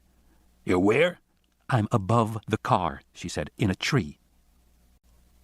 Harding climbed out on the branch, moving farther from the trunk, feeling it bend under her weight. The branch seemed supple. She was now 10 feet above the car, swinging lower. Few of the animals below had looked up at her, but the herd seemed to be restless. Animals sitting in the mud got up and began to turn and mill. She saw their tails flicking back and forth, anxiously. She moved farther out, and the branch bent lower. It was slippery from the night's rain. She tried to gauge her position above the car. It looked pretty good, she thought. Suddenly, one of the animals charged the trunk of the tree she was in, butting it hard. The impact was surprisingly forceful. The tree swayed, her branch swinging up and down while she struggled to hold on. Oh, shit, she thought. She rose up into the air, came down again, and then she lost her grip. Her hands slipped on wet leaves and wet bark, and she fell, free. At the last moment she saw that she would miss the car entirely. Then she hit the ground, landing hard in muddy earth, right beside the animals. The radio crackled. "Sarah," Thorne said. There was no answer.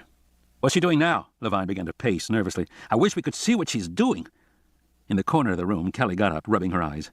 "Why don't you use the video?" Thorne said. "What video?" Kelly pointed to the cash register. "That's a computer."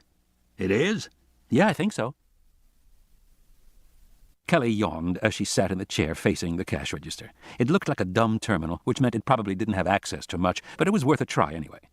She turned it on. Nothing happened. She flicked the power switch back and forth. Nothing. Idly, she swung her legs and kicked a wire beneath the table. She bent over and saw that the terminal was unplugged. So she plugged it in. The screen glowed, and a single word appeared. Log in. To proceed further, she knew she needed a password. Arby had a password. She glanced over and saw that he was still asleep. She didn't want to wake him up. She remembered that he had written it down on a piece of paper and stuck it in his pocket. Maybe it was still in his clothes, she thought.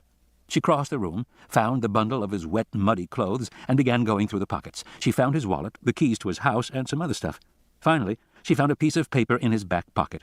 It was damp and streaked with mud. The ink had smeared, but she could still read his writing. Kelly took the paper and went back to the computer. She typed in all the characters carefully and pressed the return key. The screen went blank, and then a new screen came up. She was surprised. It was different from the screen she had seen earlier in the trailer. InGen, Site B Network Services. She was in the system. But the whole thing looked different. Maybe because this wasn't the radio net, she thought. She must be logged into the actual laboratory system. It had more graphics because the terminal was hardwired. Maybe they even ran optical pipe out here. Across the room, Levine said, "Kelly, how about it?" "I'm working on it," she said. Cautiously, she began to type. Rows of icons appeared rapidly across the screen, one after another. She knew she was looking at a graphic interface of some kind, but the meaning of the images wasn't obvious to her, and there were no explanations. The people who had used the system were probably trained to know what the images meant. But Kelly didn't know. She wanted to get into the video system, yet none of the pictures suggested anything to do with video. She moved the cursor around, wondering what to do. She decided she'd have to guess. She picked the diamond-shaped icon on the lower left and clicked on it. InGen, Bio-Waste Production Control. "Uh-oh," she said, alarmed. Levine looked over. "Something wrong?" "No," she said. "It's fine." She quickly clicked on the header and got back to the previous screen. This time, she tried one of the triangular-shaped icons. The screen changed again. InGen Video Security Network. "That's it," she thought. Immediately, the image popped off, and the actual video images began to flash up on the screen.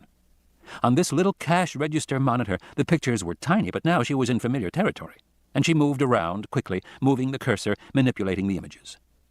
"What are you looking for?" she said. "The Explorer," Thorne said. She clicked the screen. The image zoomed up. "Got it," she said. Levine said, "You do?" He sounded surprised. Kelly looked at him and said, "Yeah, I do." The two men came and stared at the screen over her shoulder. They could see the Explorer on a shaded road. They could see the pachycephalosaurs, lots of them, milling around the car. The animals were poking at the tires and the front fender. But they didn't see Sarah anywhere. "Where is she?" Thorne said. Sarah Harding was underneath the car, lying on her face in the mud. She had crawled there after she fell. It was the only place to go. And now she was staring out at the animals' feet milling all around her. She said, "Doc, are you there? Doc? Doc." But the damned radio wasn't working again. The packies were stamping and snorting, trying to get at her under the car. Then she remembered that Thorne had said something about screwing down the battery pack. She reached behind her back and found the pack and twisted the cover shut tight. Immediately her earpiece began to crackle with static. "Doc," she said. "Where are you?" Thorne said. "I'm under the car." "Why?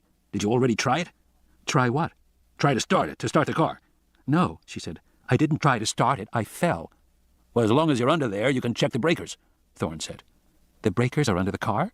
"Some of them. Look up by the front wheels." She twisted her body, sliding in the mud. "Okay, I'm looking." There's a box right behind the front bumper, over on the left. I see it. Can you open it? I think so. She crawled forward and pulled at the latch. The lid came down. She was staring at 3 black switches. I see 3 switches, and they're all pointing up. Up? Toward the front of the car. Thorne said. That doesn't make sense. Can you read the writing? Yes, it says 15VV and then 02R. Okay, he said. That explains it. What? The box is in backward. Flip all the switches the other way. Are you dry? No, Doc, I'm soaking wet lying in the damn mud. Well, then use your shirt sleeve or something. Harding pulled herself forward, approaching the bumper. The nearest packies snorted and banged on the bumper. They leaned down and twisted their heads trying to get to her. They have very bad breath, she said. Say again? Never mind. She flipped the switches one after another. She heard a hum from the car above her. Okay, I did it. The car's making a noise. That's fine, Thorne said. What do I do now? Nothing. You better wait. She lay back in the mud, looking at the feet of the packies. They were moving, tramping all around her. How much time left? She said. About 10 minutes. She said, Well, I'm stuck under here, Doc. I know. She looked at the animals.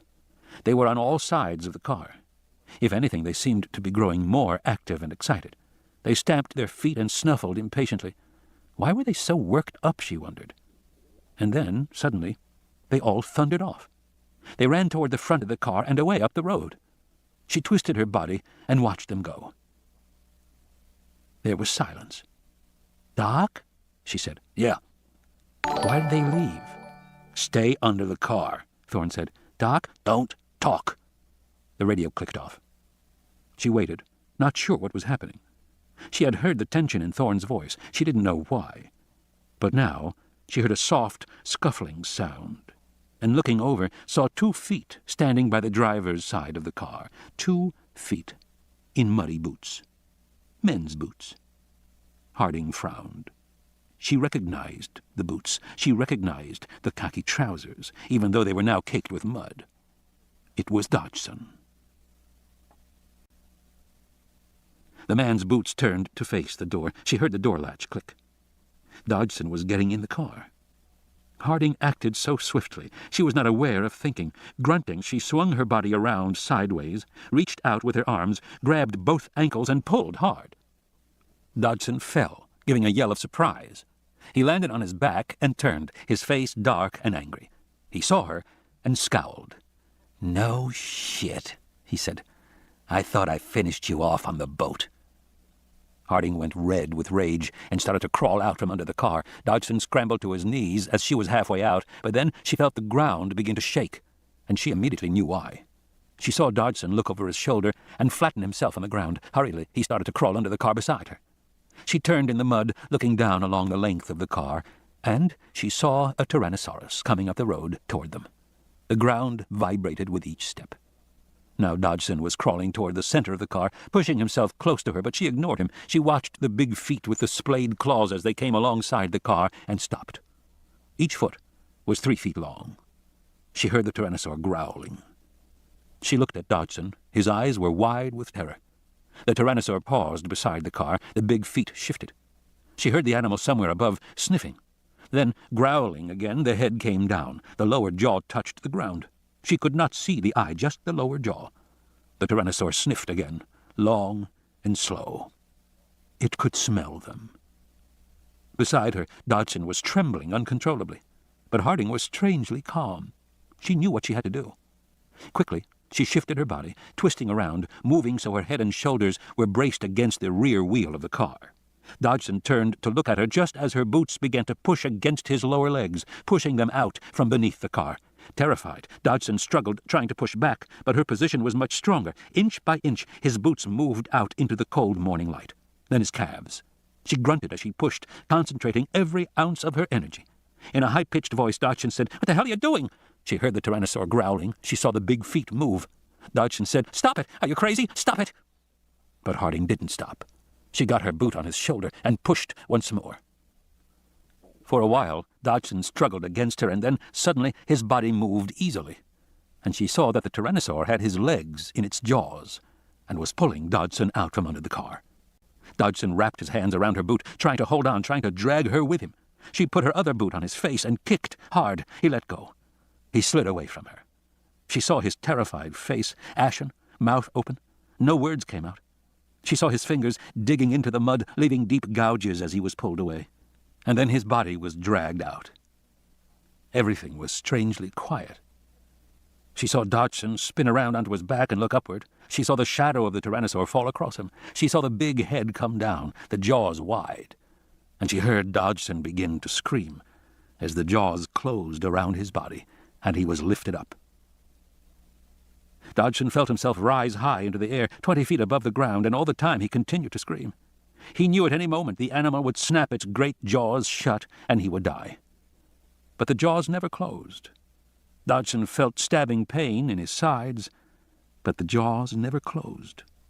Still screaming, Dodgson felt himself carried back into the jungle. High branches of trees lashed his face. The hot breath of the animal whooshed in snorts over his body. Saliva dripped onto his torso. He thought he would pass out from terror. But the jaws never closed. Inside the store, they stared at the tiny monitor as Dodgson was carried away in the jaws of the Tyrannosaur. Over the radio, they heard his tinny, distant screams. "You see," Malcolm said, "there is a God." Levine was frowning. "The Rex didn't kill him." He pointed to the screen. "Look, there, you can see his arms are still moving. Why didn't it kill him?" Sarah Harding waited until the screams faded. She crawled out from beneath the car, standing up in the morning light. She opened the door and got behind the wheel. The key was in the ignition. She gripped it with muddy fingers. She twisted it. There was a chugging sound, and then a soft whine. All the dashboard lights came on. Then silence. Was the car working? She turned the wheel, and it moved easily. So the power steering was on. "Doc?" "Yes, Sarah." "The car's working. I'm coming back." "Okay," he said. "Hurry." She put it in drive and felt the transmission engage. The car was unusually quiet, almost silent, which was why she was able to hear the faint thumping of a distant helicopter. Daylight. She was driving beneath a thick canopy of trees back toward the village. She heard the sound of the helicopter build in intensity, then it roared overhead, unseen through the foliage above. She had the window down and was listening. It seemed to move off to her right, toward the south. The radio clicked. "Sarah." "Yes, Doc?" "Listen, we can't communicate with the helicopter." "Okay," she said. She understood what had to be done. "Where's the landing site?" "South about a mile. There's a clearing. Take the Ridge Road." She was coming up to the fork. She saw the Ridge Road going off to the right. "Okay," she said. "I'm going." "Tell them to wait for us," Thorne said. "Then come back and get us." "Everybody okay?" she said. "Everybody's fine," Thorne said. She followed the road. Hearing a change in the sound of the helicopter, she realized it must be landing. The rotors continued a low whir, which meant the pilot wasn't going to shut down. The road curved off to the left. The sound of the helicopter was now a muted thumping. She accelerated, driving fast, careening around the corner. The road was still wet from the rains the night before. She wasn't raising a cloud of dust behind her. There was nothing to tell anyone that she was here. "Doc, how long will they wait?" "I don't know," Thorne said over the radio. "Can you see it?" "Not yet," she said. Levine stared out the window. He looked at the lightening sky through the trees. The streaks of red were gone. It was now a bright, even blue. Daylight was definitely coming. Daylight. And then he put it together. He shivered as he realized. He went to the window on the opposite side, looked out toward the tennis court. He stared at the spot where the Carnotauruses had been the night before. They were gone now, just as he feared. "This is bad," he said. "It's only just now 8, Thorne said, glancing at his watch. "How long will it take her?" Levine said. "I don't know, 3 or 4 minutes." "And then to get back?" Levine said. "Another 5 minutes." "I hope we make it that long." He was frowning unhappily. "Why?" Thorne said. "We're okay." "In a few minutes," Levine said, "we'll have direct sun shining down outside." "So what?" Thorne said. The radio clicked. "Doc," Sarah said. "I see it. I see the helicopter." Sarah came around a final curve and saw the landing site off to her left. The helicopter was there, blades spinning. She saw another junction in the road with a narrow road leading left down a hill into jungle and then out to the clearing. She drove down it, descending a series of switchbacks, forcing her to go slow. She was now back in the jungle beneath the canopy of trees. The ground leveled out. She splashed across a narrow stream and accelerated forward. Directly ahead there was a gap in the tree canopy and sunlight on the clearing beyond. She saw the helicopter. Its rotors were beginning to spin faster. It was leaving. She saw the pilot behind the bubble wearing dark glasses. The pilot checked his watch, shook his head to the co-pilot, and then began to lift off. Sarah honked her horn and drove madly forward, but she knew they could not hear her. Her car bounced and jolted. Thorne was saying, "What is it? Sarah, what's happening?" She drove forward, leaning out the window, yelling, "Wait! Wait!" But the helicopter was already rising into the air, lifting up out of her view. The sound began to fade. By the time her car burst out of the jungle into the clearing, she saw the helicopter heading away, disappearing over the rocky rim of the island. And then it was gone. "Let's stay calm," Levine said, pacing the little store. "Tell her to get back right away, and let's stay calm." He seemed to be talking to himself. He walked from one wall to the next, pounding the wooden planks with his fist. He shook his head unhappily. "Just tell her to hurry. You think she can be back in 5 minutes?" "Yes," Thorne said. "Why? What is it, Richard?" Levine pointed out the window. "Daylight," he said. "We're trapped here in daylight."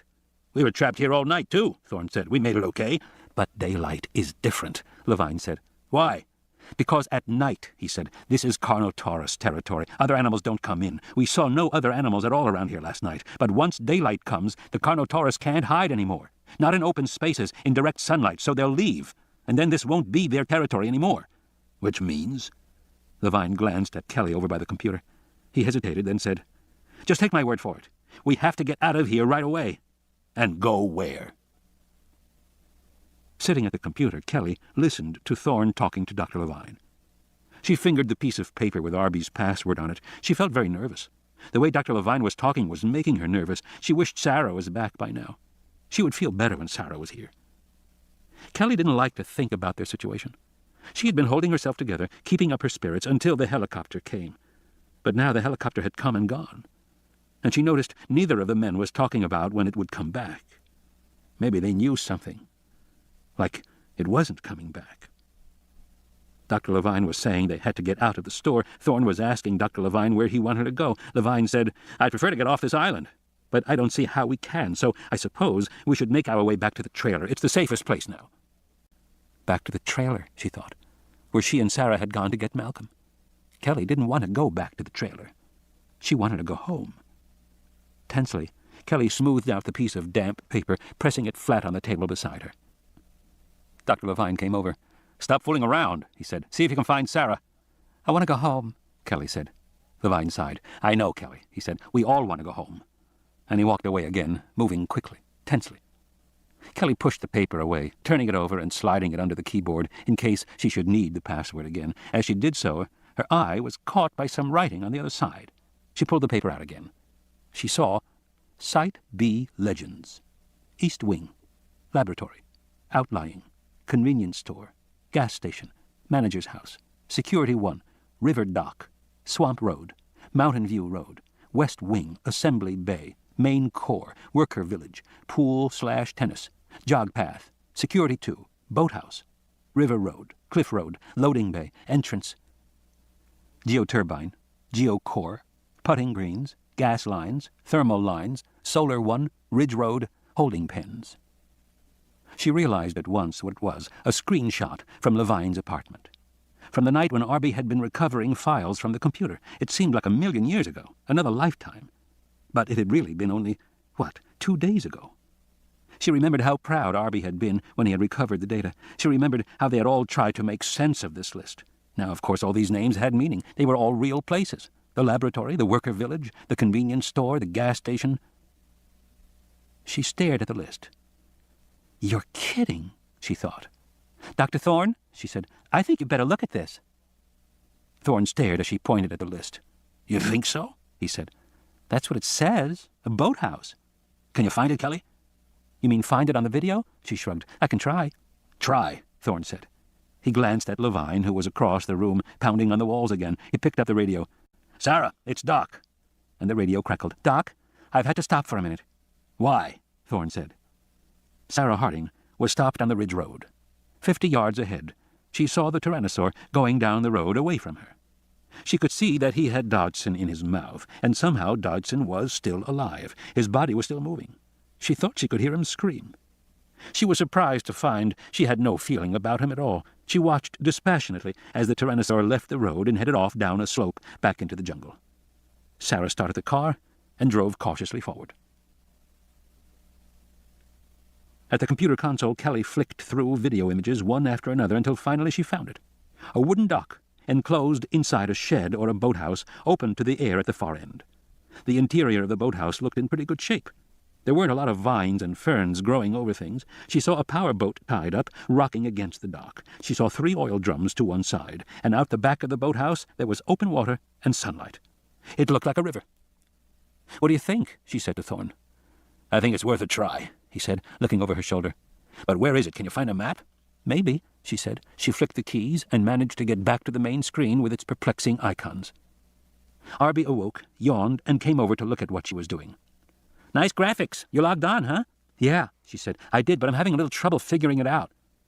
Levine was pacing, staring out the windows.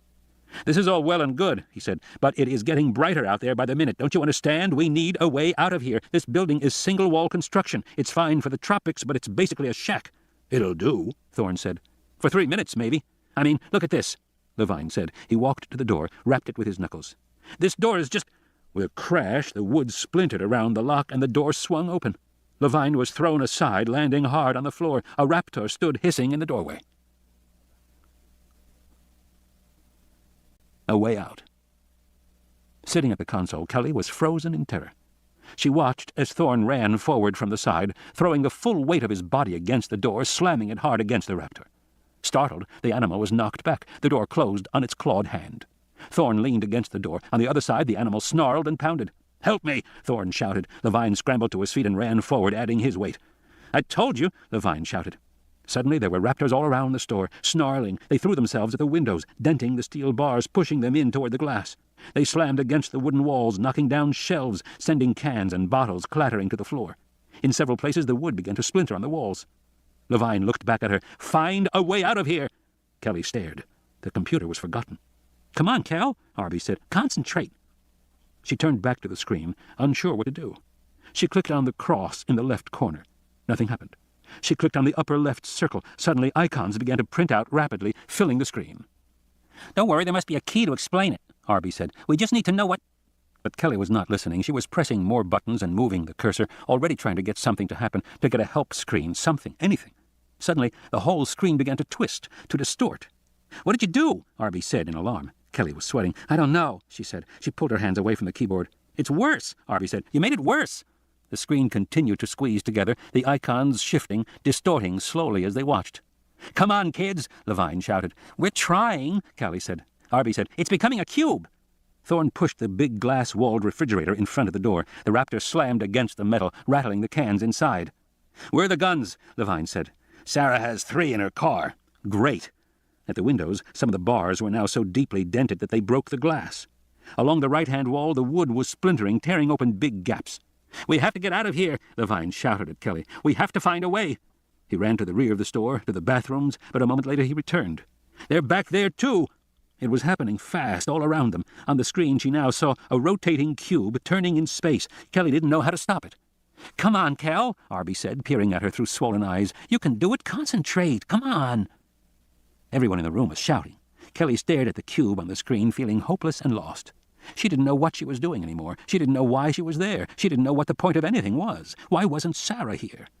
Standing beside her, Arby said, "Come on, do the icons one at a time, Kel. You can do it. Come on, stay with it. Focus." But she couldn't focus. She couldn't click on the icons. They were rotating too fast on the screen. There must be parallel processors to handle all the graphics. She just stared at it. She found herself thinking of all sorts of things, thoughts that just came unbidden into her mind. The cord under the desk, hardwired, lots of graphics. Sarah talking to her in the trailer. "Come on, Kel, you have to do this now. Find a way out." In the trailer, Sarah said, "Most of what people tell you will be wrong." "It's important, Kel," Arby said. He was trembling as he stood beside her. She knew he concentrated on computers as a way to block things out, as a way to... The wall splintered wide, an 8-inch plank cracking inward, and a raptor stuck his head through, snarling, snapping his jaws. She kept thinking of the cord under the desk. The cord under the desk. Her legs had kicked the cord under the desk. The cord under the desk. Arby said, "It's important." And then it hit her. "No," she said to him, "it's not important." And she dropped off the seat, crawling down under the desk to look. "What are you doing?" Arby screamed. But already Kelly had her answer. She saw the cable from the computer going down into the floor through a neat hole. She saw a seam in the wood. Her fingers scrabbled at the floor, pulling at it, and suddenly the panel came away in her hands. She looked down. Darkness. Yes, there was a crawl space. No more. A tunnel. She shouted, "Here!" The refrigerator fell forward. The raptors crashed through the front door. From the sides, other animals tore through the walls, knocking over the display cases. The raptors sprang into the room, snarling and ducking.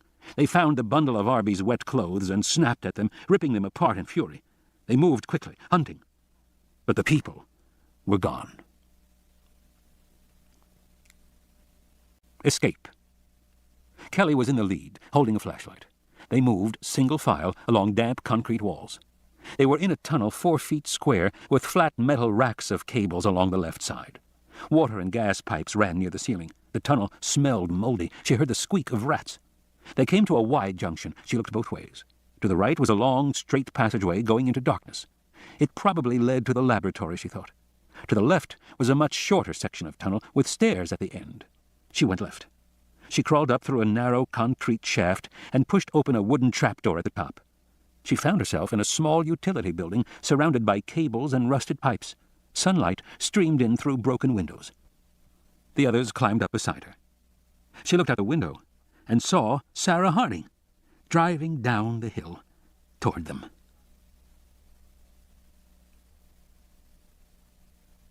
Harding drove the Explorer along the edge of the river. Kelly was sitting beside her in the front seat.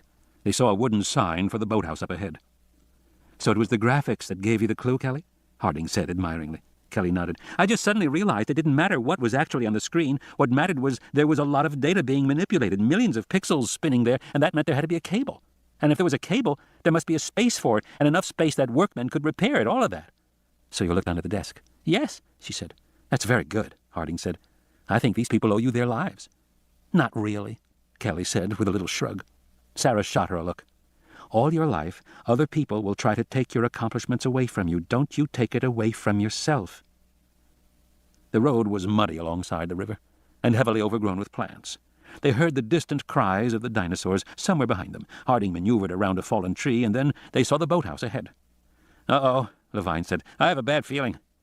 From the outside, the building was in ruins, and heavily overgrown with vines. The roof had caved in several places. No one spoke as Harding pulled the Explorer up in front of a pair of broad double doors sealed with a rusted padlock. They climbed out of the car and walked forward in ankle-deep mud. "You really think there's a boat in there?" Arby said doubtfully. Malcolm leaned on Harding while Thorne threw his weight against the door. Rotten timbers creaked, then splintered. The padlock fell to the ground. Harding said, "Here, hold him," and put Malcolm's arm over Thorne's shoulder. Then she kicked a hole in the door wide enough to crawl through. Immediately she went inside, into darkness. Kelly hurried in after her. "What do you see?" Levine said, pulling planks away to widen the hole. A furry spider scurried up the boards, jumping away.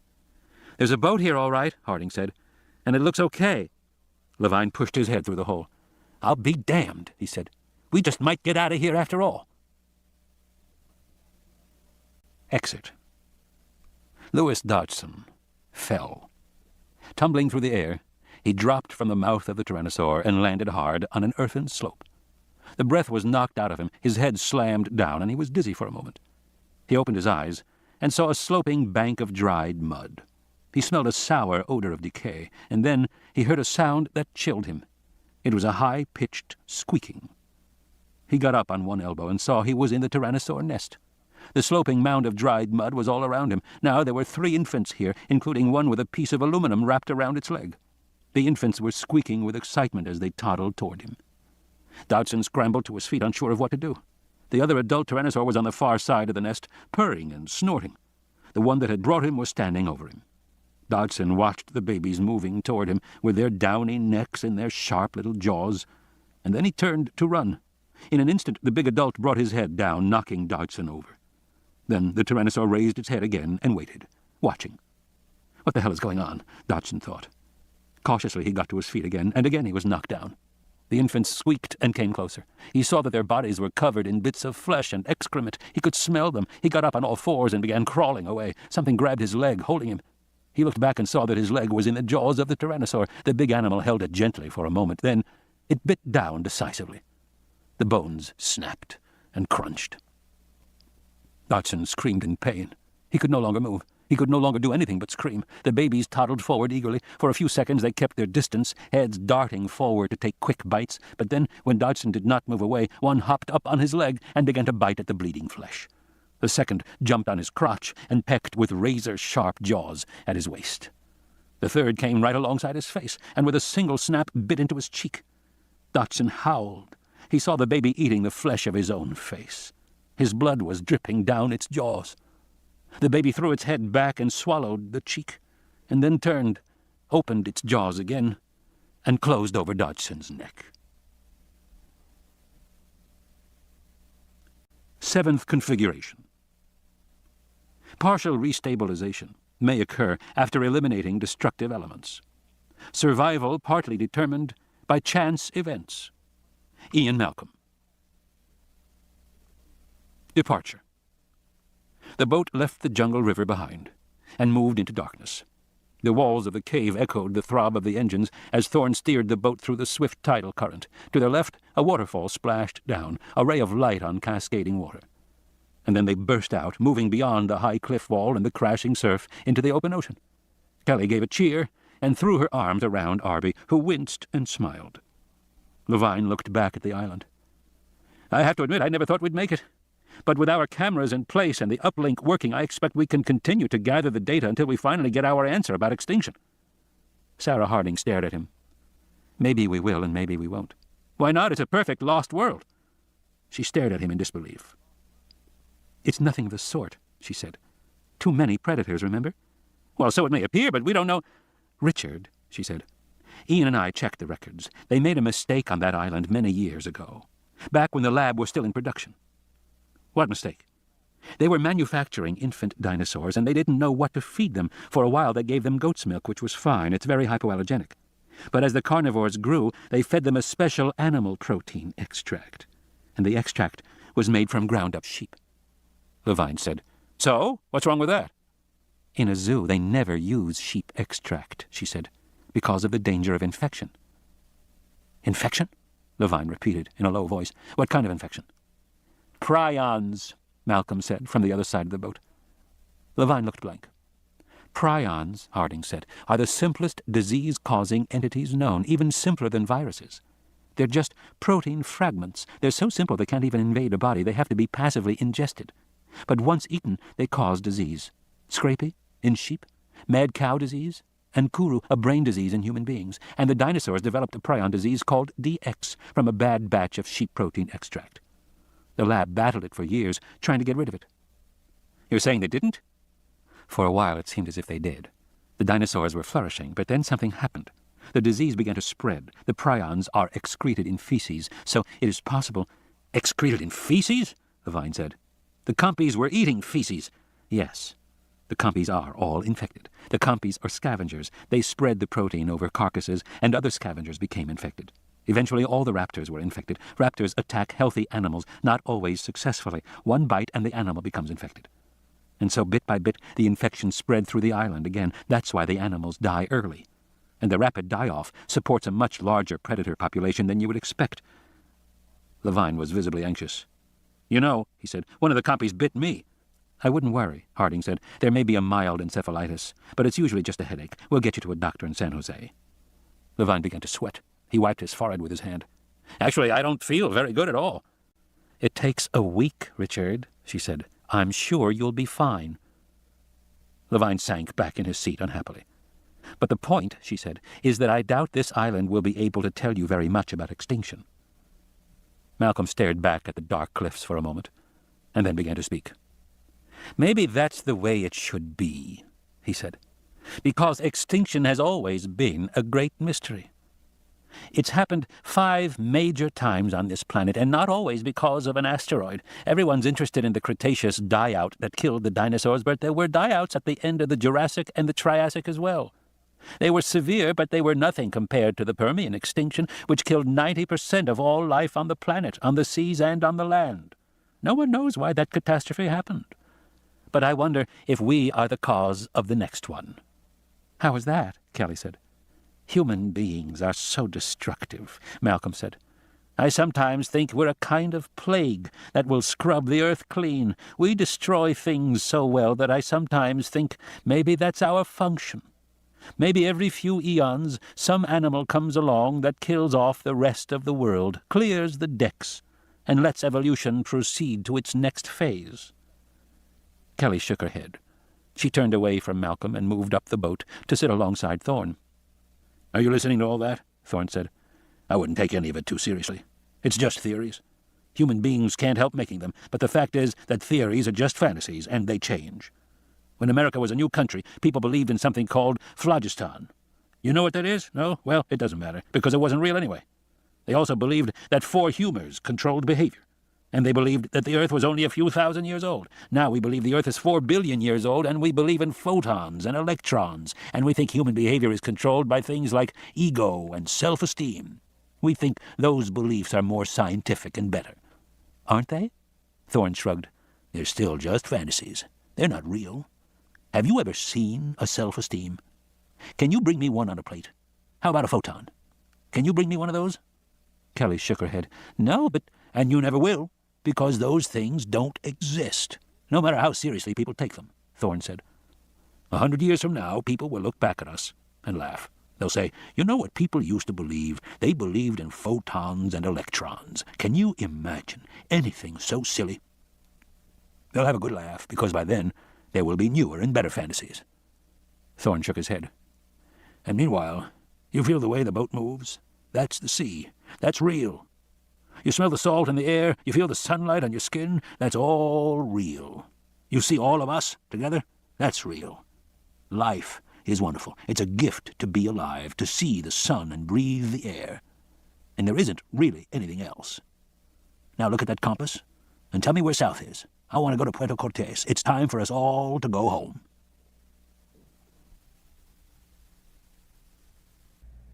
The end. You've been listening to The Lost World by Michael Crichton, narrated by George Guidell.